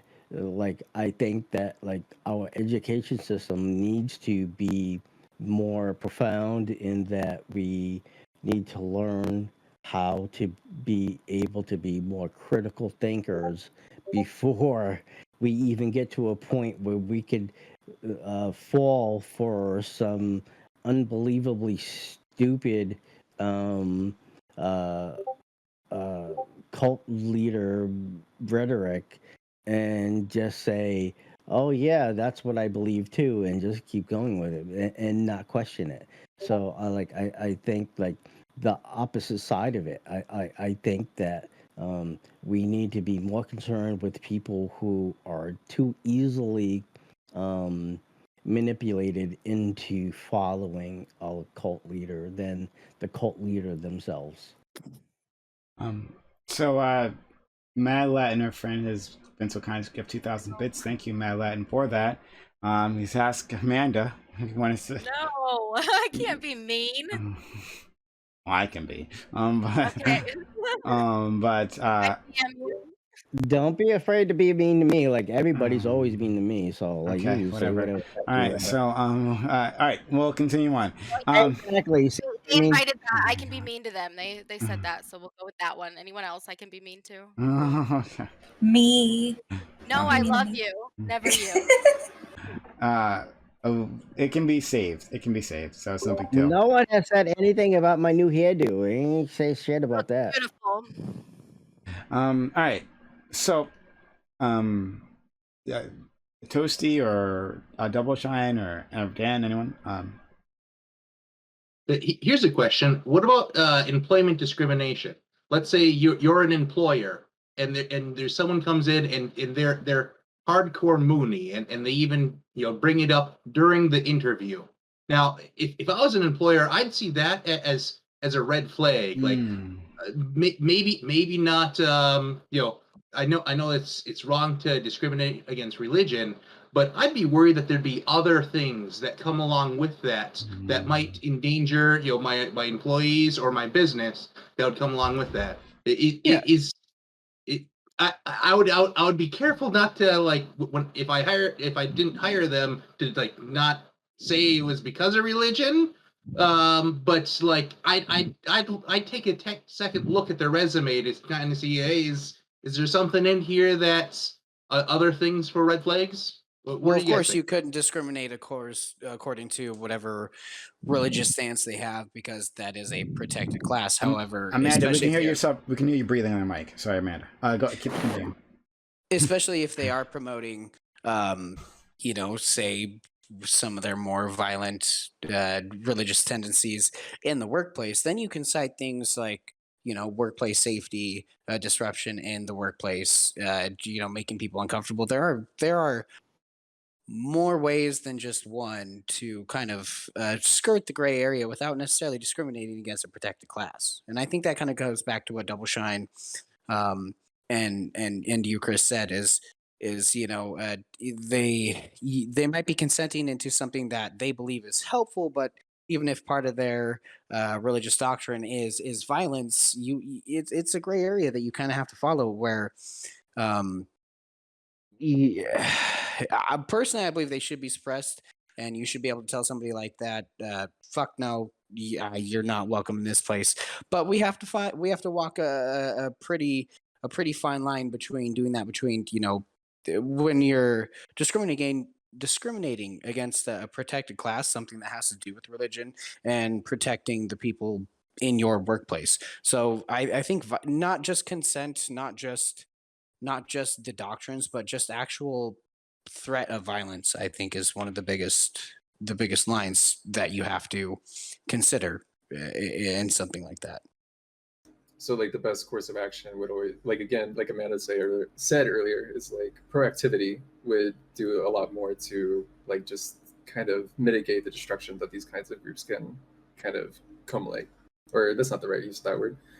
Can kind of gather and use, right? So I mean, would it be, it's because you have to walk such a tight line? Would you not just say it's futile to have like reactive laws against cults, like in a form that we would like tangibly define as suppression, or would it not just be more worthwhile to put the things in motion to like actually address like some of the social issues that give rise to these like groups coming about? I think we oh, should I, do both. Like, obviously have resources needed there, but also have more education and more support systems and resources for people because people don't just you know, they're vulnerable people, right? So if they can seek, if they have resources to seek more resources than cults, they will seek those resources. I think going back to something that DDS said, you know, is but then what do we do about the quote unquote educated consenting person that's all about joining whatever they see fit because they don't care about resources, they don't care about facts I think or that's when quote it unquote comes down. truth. They care about following their narrative that they've crafted. But that's when it comes down to what harm are they causing? What laws are they breaking? What if they haven't caused any harm or broken any laws? Well, then what's the problem? The problem is the dangerous dialect, but what can you actually do about it? You can't do much about it. There's a consequence to speech, and there is a consequence to speech publicly, and there is most definitely a consequence to dangerous rhetoric speech in a country that you have negotiated citizenship with. You negotiate citizenship with your nation. Yes, you may be born a citizen, but you still negotiate like responsibilities. And I'm not 100% clear on the details. But once you start crossing into uh, a dangerous rhetoric that is 1,000% inconceivable and illogical and starts like demeaning the reality of most people, then I'm not saying, you know, I'm not a judge, but you are definitely a problem at that But point. exactly, though, you're not Yeah, judge. You cross the so bounds from a I legal want to. precipice to the moral standpoint. I want Sorry. to. Oh man, Igris, the more I like keep replaying your words over and over again, and like it just keeps hitting here, right? Like demeaning like the reality of others. Well, we have an example of that. How it seems like black people are gaslit into believing there's no systemic racism, right? That you have a reality for them that we have historical evidence for, we have present evidence for, we have it's borne out in financial outcomes and educational outcomes and all those things, right? But then we have a group of people, right? Mostly from a party, but like not just them, but that say that that's not real. None of that is actual the case, right? And they'll like direct media resources to tell us all that we don't know what we see with our own eyes, right? Is that demeaning? Right. And then on the other side of it, right? Well, we have these Trump individuals who believe that Trump definitely won the election, right? And so if you're telling them that, and the rest of the world saying otherwise, you're like, well, this didn't happen. Well, they're sure of it. So like, just because this idea of like demeaning someone's reality just isn't enough. That by itself, like, what does that mean? Like, what reality are we talking about, right? Right, and just last night, like in the middle of the night in Texas, right? They took a district that was a minority black, and they broke it up into 3 different districts, so that they have less power to go ahead and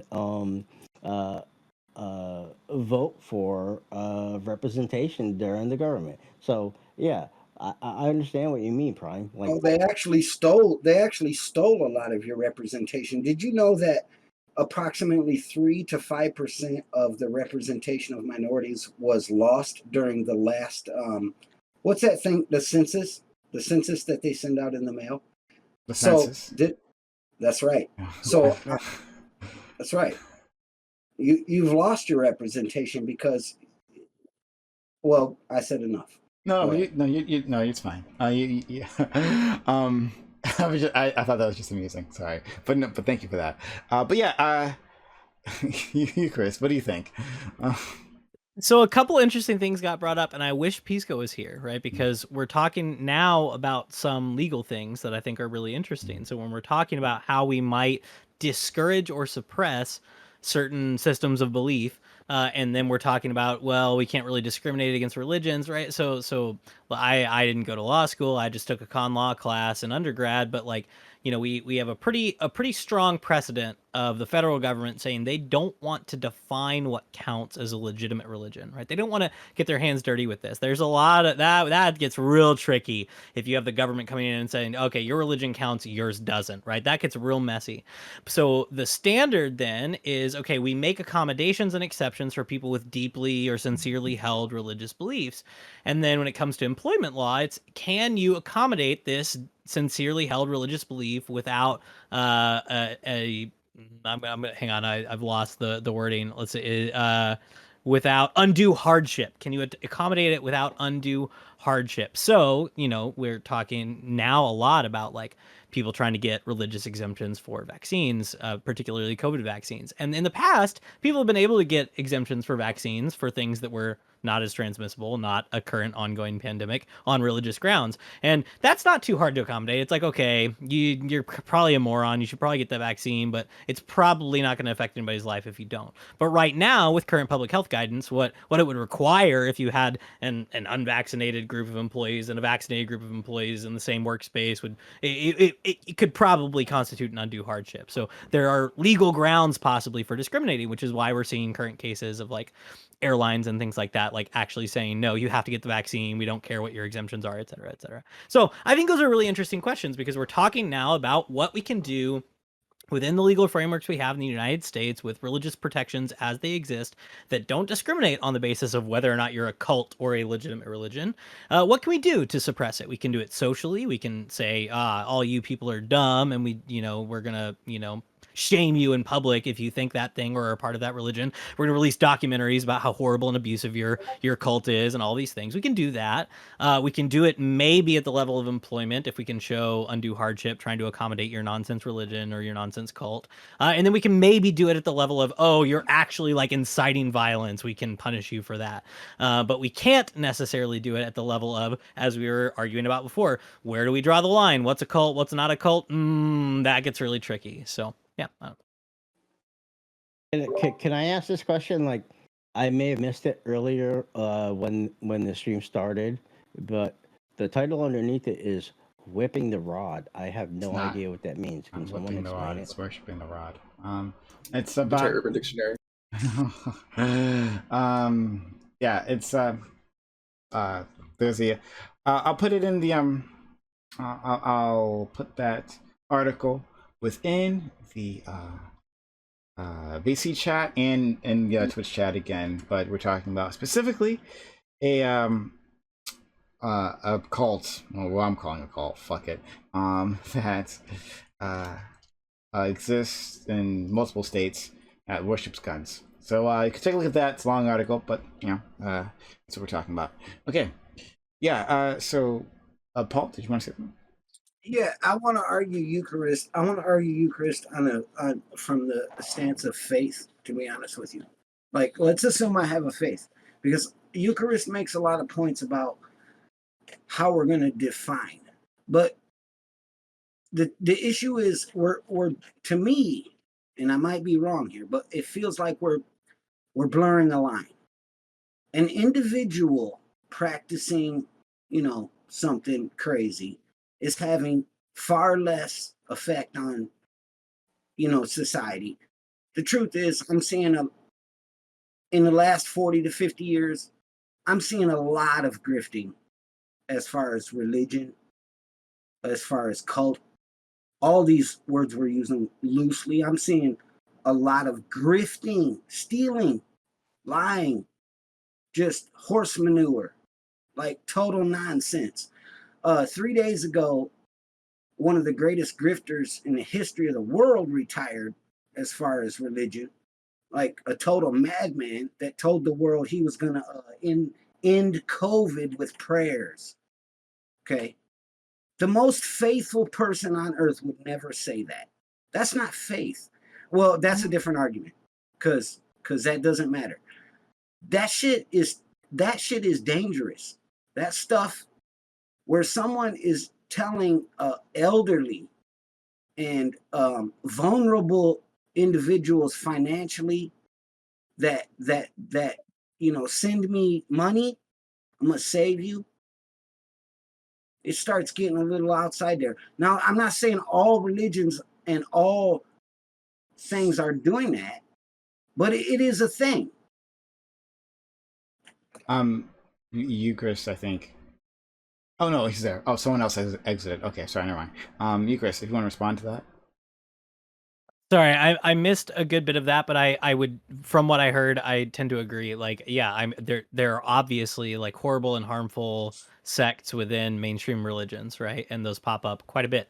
So you see this especially in, like what are called like word of faith pastors or what prosperity gospel pastors, these televangelists, right? Yeah. These people are awful. And so to a certain extent, you maybe could suppress those within a particular religion. Maybe you could have people who are so outspoken against these people and saying this violates the tenets of our religion and you're not actually a real Christian. Maybe you could work to suppress that within a particular religion. But yeah, so I don't know how within the broader context, maybe those people have mini cults. I don't know how we deal with it. Yeah.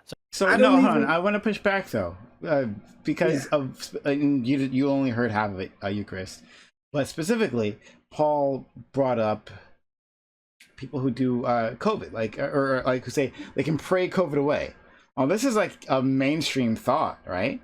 That COVID-19 is something that can be cured by prayer. I mean, like the thought that Jesus, God, can cure with prayer, right? That's a thing. Yeah, that's yeah. Not... So I would say is that hold on, Eucharist. So yes, I think there's a strong and persistent belief in a lot of Christianity that yes, miraculous healing can occur, but what we have seen from most institutional religions, whether it be mainline Protestant churches, the Catholic Church, or the Orthodox Church, is the hierarchies of those churches saying, haha, no, actually, guys, if you believe that God can heal miraculously, we also believe that God gave us means to fix these problems within the world, and one of those is modern medicine. Go get your freaking vaccine. So, Yeah, like the spot on. Catholic Church, archbishops have refused to give out medical exemptions or religious exemptions for vaccines. Same thing with the Orthodox Church, right? So this is like, yeah. So yes, it is probably a very common belief that miraculous healing can occur. I would say like among the people who I self-identify as like strongly religious Christians, like yeah, you get a good number of people who think yeah, actually that could happen. But among those, you have a strong number as well, and especially institutionally, that are saying, yeah, but that's not the norm. It can happen, but it's literally a miracle. So let's not count on that. We have ways to actually deal with things practically in the real world That's right my now counter. without counting That's on a my miracle. counter. So the Bible and all the religious teachings at their base, they suggest that you inherently start at your brain power. You use medicine. You that's what you do. Anytime that a religion is, and this last thing I'll say about it, is saying the opposite, then it is a serious issue. It's a serious issue. It's corruption at a level that ruins a person's ability to critically think. Sure. Okay. So yeah, I mean, then we're just Hey, gonna. Frank. It would be a conversation about biblical interpretation and how different churches are taking and things like that. Yeah, that might be too far afield of what we're trying to do. But yeah, I mean, I agree with you to the extent that somebody who is saying you should not get the vaccine, you should not follow public health mandates because God will miraculously fix these things. I'd be willing to call them morons. And I think there's a large contingent of institutional Christianity that agrees. So. Prime, I gotta go. Okay. I'm sorry, but can you like You give could me a minute to check out? I don't do that. Just leave. Just Oh, leave. What? oh, I'm gonna leave too. All right, Later. fine. Bye, guys. What? So I have a question for you, Chris. Then, do you believe we have precedent when it comes to something like what Paul is saying? When it comes to vaccine misinformation, whereas like platforms such as social media platforms are actively suppressing, quote unquote, the vaccine misinformation, which you could say leans sort of towards a conservative or ideological or religious worldview, I guess, more often than not. But do you personally think, should we be suppressing, as in, should we actively pursue and look to quote unquote cancel or stop these groups of ideologies, these cults, or should we just not, or should we suppress them, as in not allowing them, I guess, full presence as far as like rights, quote unquote, on the internet goes, like their social media platforms?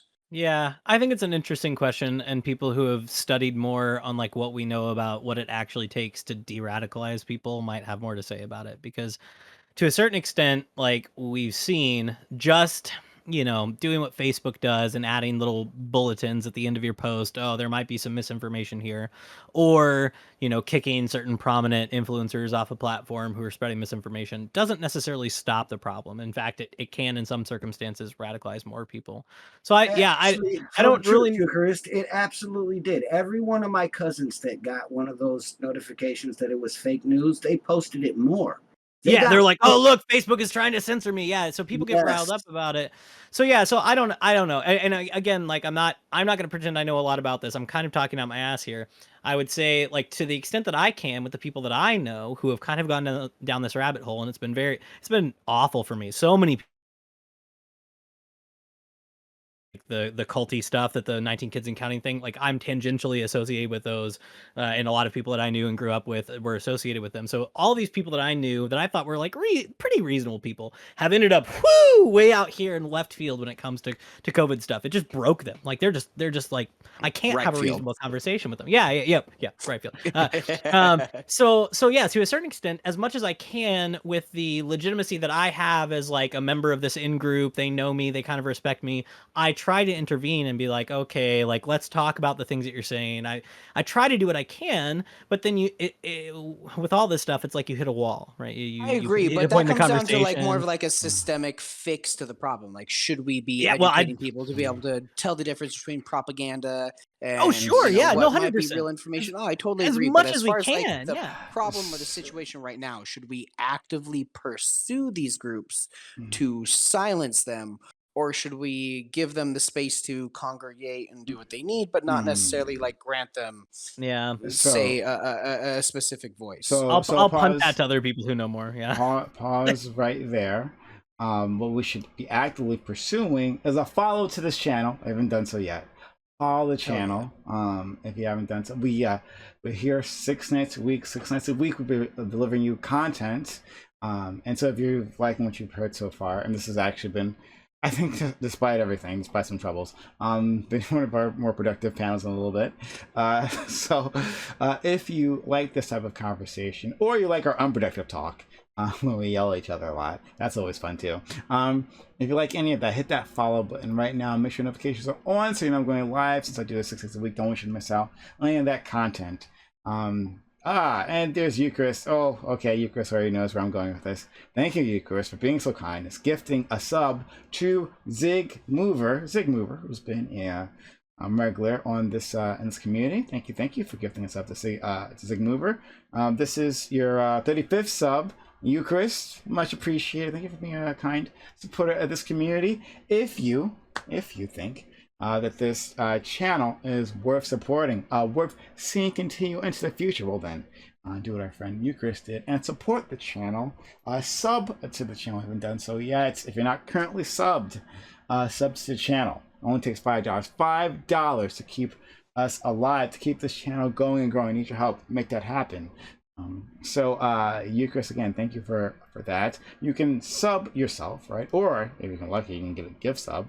But gifting subs yourself works out better for the channel. So consider gifting a sub. Helps us out a ton, right? The gift of subbing inspires other people to continue their subs. So I'll consider doing that. And gifting bits, our friend Matt Letton did that a while ago. We get 2 more individual donors within the next 4 minutes, or 3. We can start ourselves a hype train, which is how we pay for all of this. How we keep the lights running here. It's by people like you helping us out, deciding that this is something worth keeping around, something that is valuable. So subs to the channel, and we'll get our emotes, exclamation point emotes in chat. Those are what you'll get, and you'll have more on the way. Also, was the other one? You'll get ad-free viewing. We have ad-free viewing here. We'll play ads during the open panel. If you want to avoid those ads, consider subbing to this channel, helping us out that way. You'll also get access to our sub-link parts of our Discord, where you can suggest panel topics and other channel updates and stuff like that. So yes, sub the channel. You can sub for 1 month for $5. Fantastic choice. Or you can sub for multiple months, 3 months, or 6 months. And you can get discounts for extending your sub like that. Help us out a ton. You can also, if you have Amazon Prime /Prime Gaming, use that free Prime, that 1 free sub here on this community. We give you so much. We give you the space to have these conversations, these open panels, right? We got a lot of new people coming through today, which I was actually very happy about, right? But this space is available because people help us out. So we get 2 more donors within the next 3 minutes, right? We can start ourselves a hype train. How do you help out that hype train? Sub to the channel, or gift bits, or gift subs. If you have resub ready to pop, use that resub. Helps out a ton, and goes to the hype train. You can continue a sub if you've got a sub from one of our kind donors, maybe you, Chris, I don't know, then consider continuing that sub, and that'll count towards a hype train as well, right? So yes, we get 2 more individual donors within the next 2 minutes. 2 minutes, we can start ourselves that hype train. Remember, that's how we do this. That's how we pay for all of this. We need your help. Use your Prime on Prime. That's right. Thank you, Eucharist, for that. Eucharist, good hype man there in chat. We love you, Eucharist, even though you're wrong about some stuff. But anyway, this is an example of a conservative I get along with perfectly fine. I don't know, just letting you know, putting it out there. I'm putting it out there. Okay? But how about the channel? If you consider what we're doing to be valuable, help it out by subbing or gifting bits or gifting subs. We need your help to keep it going. This is powered by you, right? By individuals like you at home who value what we're doing. Thank you, Dancegram, 400 bits. If we get another one in the next less than 30 seconds, we can start ourselves that hype train, or we'll have to start the whole thing again. But yes, we start ourselves that hype train. If we get another donor soon, soon, help us out. How about the channel?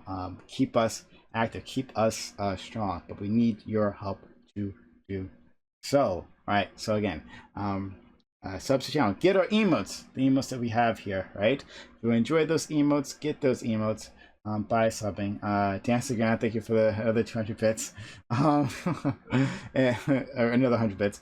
It won't work unless we have a third individual donor, and we don't like we're gonna make that, so we're gonna have to start again. Get 2 more individuals. Thank you, Dancegram, for helping us out. We get 2 more individual donors, 2 more. We can start ourselves that hype train. Right? So when you're supporting the hype train, you're supporting these open panels, the space that we have night after night that we have for you, that so many of you find entertaining, right? You think that's entertaining or useful space, and consider subbing or gifting subs or gifting bits. Or you'll also be supporting All Black Everything, which we'll have tomorrow. Very excited about. Actually super excited about. I think we're gonna have a really good topic, and we have almost already filled the entire goddamn panel. It's really good, actually. Yeah, we'll have that tomorrow. We'll also have small council on Saturday. Well, we have content 6 days a week, but we'll have the content on Saturday, small council.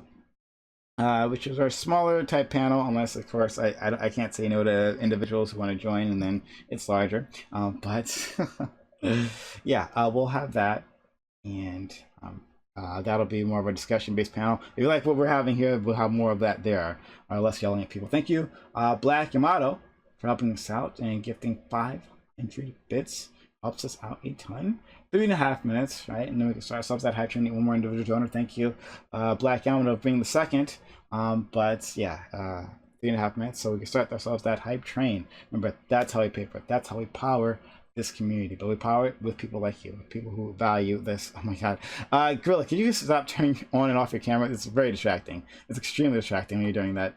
Could you not do that? I'm sorry, man. Like I said, I'm on mobile. Every time I check the chat, I didn't realize it was turning me off. I'm sorry, man. No problem. Yeah.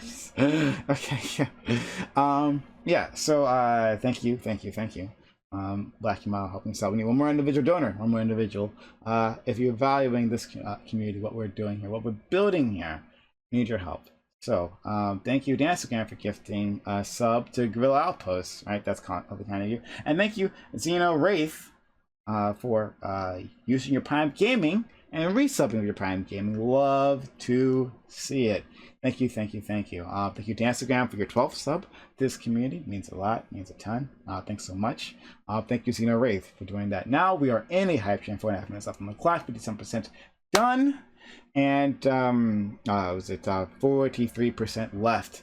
Can we get to a level 2 hype train? Is that a possibility? Black Yamato is trying to help us out, trying to make that a possibility. Gifting 400 bits. Thank you so much. Putting at 70% of a level 1 hype train. Can we get to level 2? 30% left. 4 minutes on the clock. It's a possibility. I think so. Help us out. Again, this is how we do it. This is how I make it happen. People like you who appreciate what we're doing, what we're trying to build here, right? If you think so, then invest in this community, invest in what we're doing, right? Invest so that we can keep streaming, that I can devote all the time, lots of time into this channel, right? Into gathering these individuals, into coming up with topics, into paying people who do help out behind the scenes, like our editor, right? All that happens because individuals like you believe in this community, and so you help us out when you can. So small, large, and medium-sized donation, all sizes. I welcome all that helps push across push up the hype train, right? Gets us ever closer to the next level. So if you give a little bit or a lot, helps us out a ton. So consider helping us out. 30% left, less than 3 minutes on the clock. Can we get to a level 2 hype train? Hey, Kobe. We love our friend Kobe being here. Thanks for being around, Kobe. But yeah, help us out by pushing us forward to a level 2 hype train. Subs to the channel. Use your Amazon Prime /Prime Gaming. Got one of those? Use it here. Consider using it in this channel. That will always give you content. Black Model, again, helping us out again. That's awfully kind of you. Gifting a sub, right? Thank you for the kindness. Gifting us up to Sako TV. Thank you, Black Model, for investing in this community and what we're trying to build here. Putting us at 87% of a level 1 hype train. 13% left. I know math. That's what I'm doing for you, right? You gift, and I do more math for you. When you do more math, consider gifting. If we get a maximum hype train, of course, we'll extend the amount of time that we have in the stream, right? At the end, we'll go for even longer, even if it's just me. I will go for even longer, and you'll hear my thoughts on all these things. So that's another thing. But if we got a maximum hype train, that's what we'll do. So we're 87% of a level 1 hype train. 13% left. 90 seconds left on the clock. Can we make it? For kind individuals like Black Yamato, Dancegram, Xenorat? They've been pushing us out there so far. And previously, our friend here, Eucharist, but his thing doesn't count. But like, it's fine. It's the thought that counts, and it actually does count. It helps a ton. Kobe's got a guitar that looks interesting. All right, so I'm really excited to see what that is. But we need that help. We need the help so that we can have the time to make this platform, to do all this for you. So consider, again, subbing to the subs channel, gift bits, gift subs. All that helps. All that makes it possible. But we can't do it without you. Coming here night to night and helping and providing this platform for you. So if you think this is important, invest in this community and invest what we're trying to build, right? Less than 30 seconds on the clock.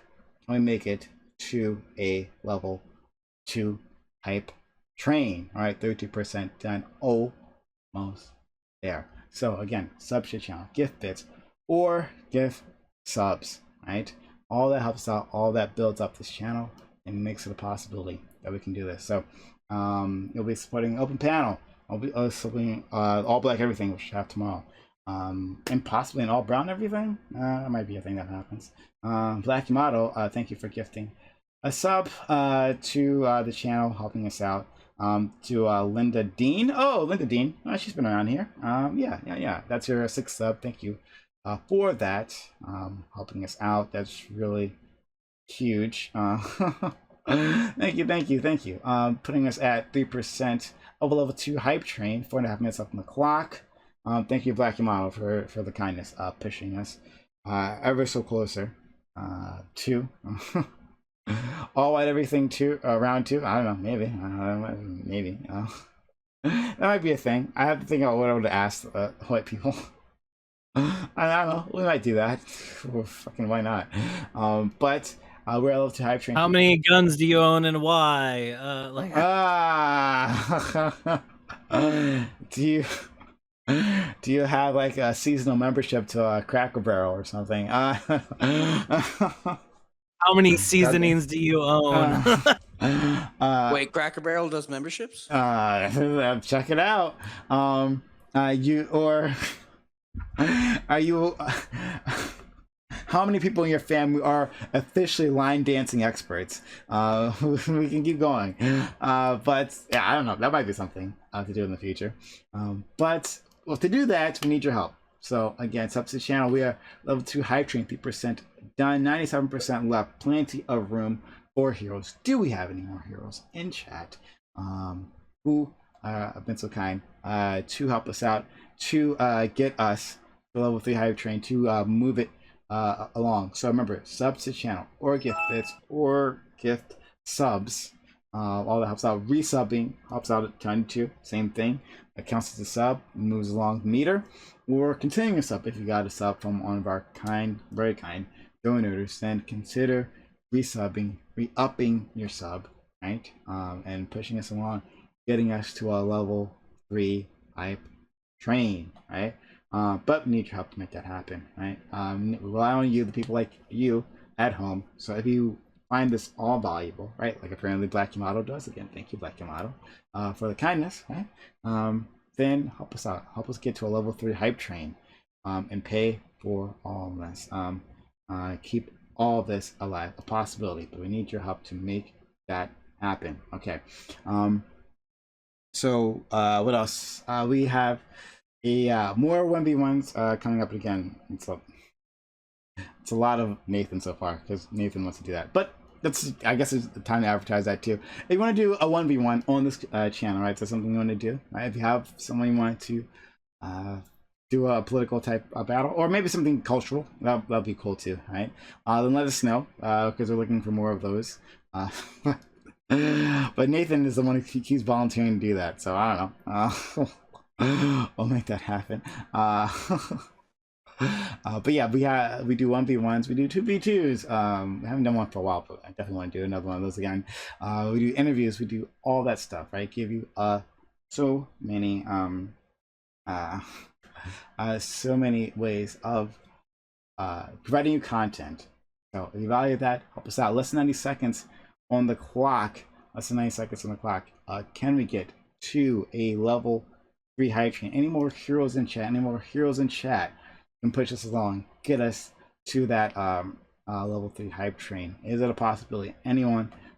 If you if you like that we are so consistent here, right? We can be consistent because of individuals at home who support us, who power us, who make this a possibility, right? So if you're out there, we appreciate being welcome, knowing that you'll have this content after the night, then help us out. Thank you, Borio, for resubbing for 8 months. Thank you. That helps us out a ton. We're at 15% because of that. 85% left. Again, more math, right? Fun. Less than 30 seconds left on the clock. Can we get to level 3 hype train? Do we have any more heroes in chat? You can move us along. You can help us out. Subs to channel, gift bits or gift subs or free sub like Boyo just did. Again, thank you, Boyo, for that kindness, right? Or continue a sub. You've got a gift sub and you're like, this is worth my time, my effort, and my investment. Then consider doing that, helping us out so that we can get to a level 3 hype train. I need your help to make it happen. Seconds left on the clock. Any more heroes in chat? You can do that. Seconds left, and okay, so I don't like we're gonna make it, but still, thank you for the few people who did help out. Thank you again, Boyo, Black Yamato, for helping us out quite a bit. Thank you. Thank you, Zeno Wraith, assume it's Wraith. I hope I'm pronouncing that correctly. And Dancegram for helping out, and Euchris previously, and Madland who gifted 2,000 bits because he just wanted to troll the channel. So that's the thing. Okay. But yeah, thank you for those who are helping out. Of course, we'll thank our top 5 donors because that's what we got to do every single time. Gotta let them know how appreciated they are. At the top, number 1 would be Leah. The 50 subs, thank you, Leah, for the kindness. NJ Palms, 27 subs. Jason Society with 21 subs. Nine Socks with 20 subs. And Boji with 20 subs, tied for 4th. Love to see it. Anonymous Grifter, who helped us out a ton the other day, with 15 subs. So gotta let that, let him in there. Leah at the top again for our bit donations of 15,000 bits. Mad Latin with number 2 once again. with 10,469 bits, gifted 22,000 just today. Sussex Bach with 5,000, and J Palms with 4,000, Caliber with 3,000. Thank you so much. You guys are the ones who are holding up the bulk of the weight here, and making this all a possibility. Right? We cannot do it without kind individuals like you. Kobe, you want to say something? Kobe, you still there? You're muted. Can't hear you. Oh, still can't hear you, buddy. Kobe, we cannot hear you. I'm not. Are you laughing at just? He's having a good time. But... Yeah, he's having a really good time. There we go. Okay. There we go. I'll be honest. I just got off work. I was eating my sandwich, and I thought it'd be fun to come on. But I will lend it to the room for people to take it off. I saw that people had guitars, so I grabbed my guitar. And I figured that coming on during the hype train would be good. I'm sorry, Kobe. It's a ukulele. It's a I take okay. I take it's an great offense. ukulele. Yeah, it's an ukulele. Okay, I take Thank great you. offense. All right, to this. All right. That's from Hawaii, man. Okay, come on. Listen, as the Hawaiian in the room, it was weird that I didn't have an ukulele. I just want to say that. Okay, so I had a question to the panel regarding like faith and misinformation, because I know we were kind of talking about those two, and I'm curious if you guys would consider like blind faith the same as misinformation. For example, if I made a Facebook post saying, "Hey, I didn't deny COVID, I didn't deny the vaccine. I simply said, listen, guys, just like pray enough, donate me $5, and you'll be cured." Is that the same as misinformation? Well, Yeah. is that misinformation where you're willfully, like, purposely misinforming someone, or is that disinformation where it's like you haven't personally done the work to find the truth, and you're just like, "Hey, I believe this, so I'm passing it on." Are I you feel like asking me it's here, worse or- than misinformation because at that point you're just kind of scamming people. Whereas with misinformation, like theoretically you could just like not know what you're talking about.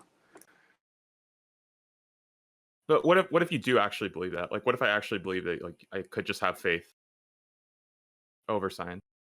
But like if you believed that you had magical powers where if people gave you money, then they'd be cured of COVID. Yeah, like what if you just like if you actually believe that like God could cure your disease? Is that the same as misinformation? If I can answer the question, I kind of get worried like when it becomes an issue, and it kind of comes an issue when there's like kind of like a kind of system behind it, a kind of organization behind it. If there's a organization that is like a church that like if Far Cry 5 happens in real life and a church takes over a town in Michigan or whatever or Montana, then that becomes like the issue, and we have to suppress it. But I do think that like a single individual or I don't know a Facebook group that is not having much traction, I don't think needs to have action taken against. What's the difference between like a religious compound and that religious city, though, other than population? I'm not a fan of religious compounds. I do not. I think it's Oh, a bad I'm not thing to have in there. saying I'm a fan of them either, Yeah, but yeah. should we stop religions from creating something like their own quote unquote compound, their own space to congregate? What's the difference between them being able to create that and basically starting their own city, like Paradise City or whatever it was in, I believe, Utah, where it was basically an entire religious city, an entire where the city grass based is around green the and the church. girls are pretty. Yeah. I think that most people that would like to be in sort of a community like that, most communities that would want to form like that are going to take off and be successful, are going to be like Amish people who kind of recognize they kind of have to like do a give and take compromise in some situations. Sending your kids to school for a certain amount of time, but they allow them to be homeschooled, et cetera, et cetera, et cetera. And I think that I think that that's probably what could happen, right? Is like if a religious community wants to create a compound like situation and they do it like the Branch Davidians, then there's probably going to need to be something to stop that. But if they want to do it like a Mormon community or what's it called, just an Amish community where they separate themselves from society but have an open communication and kind of work with the local laws and the ways that we do things, I think it's reasonable. Okay, I can agree with that. You, Chris? I'm curious where we draw the line, though, right? Because I guess the Branch Davidians, you mentioned in the chat, they're at fault. We can argue about that. That's a different issue. But they're, what leads to Waco is the suspicion in the investigation that they are doing something actually illegal, that they are stockpiling illegal weapons, not just weapons, but illegal weapons. That's what leads to an ATF investigation. That's what leads to Waco. So like, at what point do we draw the line between the Amish kind of communities? I knew some people who were kind of the opinion that's like, oh, look, there's all these plots of land for sale in the same general area. Why don't we kind of homestead together, blah, blah, blah. And I was like, oh, this sounds creepy and this could become a religious compound, but like, definitely not illegal. Like where do we draw a line here of like, where do we start suppressing this and saying, okay, no, you can't do this? Especially, you mentioned homeschooling, right? So like, obviously we have like the Yoder case, and we have cases of like religious communities like the Amish who want to exempt their kids from schools at a certain point. But like, you can homeschool in most states now. You can homeschool K through 12. So you could have a religious community where you're meeting homeschool requirements for the state, where your kids and you have almost no contact with the outside world, where you basically run a religious compound without going afoul of any laws, especially if you're not stockpiling illegal weapons like the Branch Davidians were. So is that something that we want to suppress? I'm not sure. I don't know. So I have a sort of real world story that links to this. So I don't. Is anyone aware of the PLE, or Pioneering Little Europe? Or actually, I think they're Project Europa now. Oh. I know they're a hate group. Yeah. Okay, so I'm from an area in Montana where a large group of that PLE, the Pioneering Little Europe, bought up large swaths of land, and we're buying that land and purposely importing European families in the hopes of creating an all-white utopia in the Northwest. And as far as that goes, everything that they were doing was legal, open, and pretty much accepted, as far as like buying the land and their entire project, until they started including the local high schools pictures of literally us kids in high school saying, comparing, basically they were saying some very racist thing, just really racist stuff that I don't feel comfortable sharing on the platform.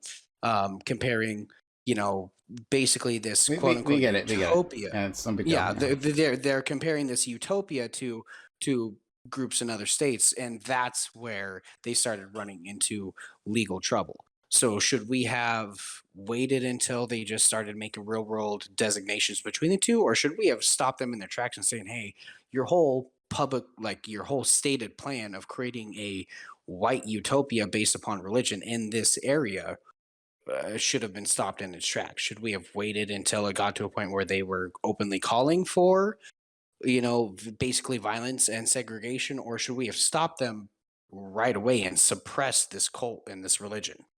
So they were like moving to like a town and like changing the laws of the town that like, you'd only be a white person to live there. That was eventually their plan. Yep. Well, yeah, that would violate like anti-discrimination laws that we have, or federal. I think that'd be like that's like the good part of having a federal government is that we could have like a constitution. Like I think we should have more protection for certain groups in the Constitution. But we can have like an amendment or a interpretation. But that would come down to discrimination, as whereas they're denying these people the rights to live there, and not whereas it's a now private property that is being they were literally importing European families to live on this property. You're not allowed to, well, in America at least. I don't know what countries this is happening in, but in America, right, it doesn't matter if it's a private like place. If you have a diner and you don't allow black people to be there, that's a violation. But that's not what I'm saying. Is they weren't outright saying you aren't allowed, but what they were outright saying is we're creating a white utopia. So they weren't saying discriminating against outright, in an overt way, saying black people can't come in. But what they were saying outrightly, in an overt way, was white people are what we want. Yeah, I see what you're saying. Yeah. I guess I don't see how you could feasibly do that without sort of tripping over the Civil Rights Act in America. In America, at least, I don't know what country it is. Perhaps there's not enough. I know a lot of European countries don't have a lot of these laws, so they don't have as much of minority populations that are like black or whatever, and so like they don't have the laws, and then people kind of scapegoat them. But like in America, at least, like I think that we could probably take action. Once again, my question is: should we have suppressed this religious group outright, or should we have waited until they got to that point where they were overtly calling for segregation? I don't think a bunch of like white supremacist people moving to a town in Oklahoma that we should like deny them the mortgage or something like this. But like I do think like if they start trying to change the laws, that's probably the line. Is like if you're trying to make a town that is legally not able to, you know, or is legally not able to be a black person in it, or you have crossed the Civil Rights Act line, then I think that. But they weren't, and they didn't. They didn't legally create any laws that quote unquote discriminated But they against black 100% people. did. How would you No, create a so- white? How would you even 100% create a did. white utopia without discriminating other races? Like, if Exactly, you just yeah, said I this don't is a know. white utopia, but like, hey, if you want to move here, like, we're not So- going to do. Because Obviously, Well, they there were have to be they're something. following that legal gray area where they were towing a line, whereas they weren't saying other races weren't allowed, but were promoting a white area. So Well, like, and also so, like, anti-discrimination laws only people into apply that would to apply places to of it? public Is that what you're saying? accommodation. So That's exactly what I was trying to say. Is they are creating a private domain. They are creating private complexes, quote unquote, whereas they are importing European families to this area. This is not quote unquote. This is not an actual town. They are buying up the surrounded area. When you live in a place like a very rural place, the towns itself, the cities itself, where city ordinances apply, are they're 2/4 mile, you know, square areas, whereas the surrounding area where most of the housing is tens to hundreds of miles wide, filled with houses that aren't necessarily susceptible to the city ordinances.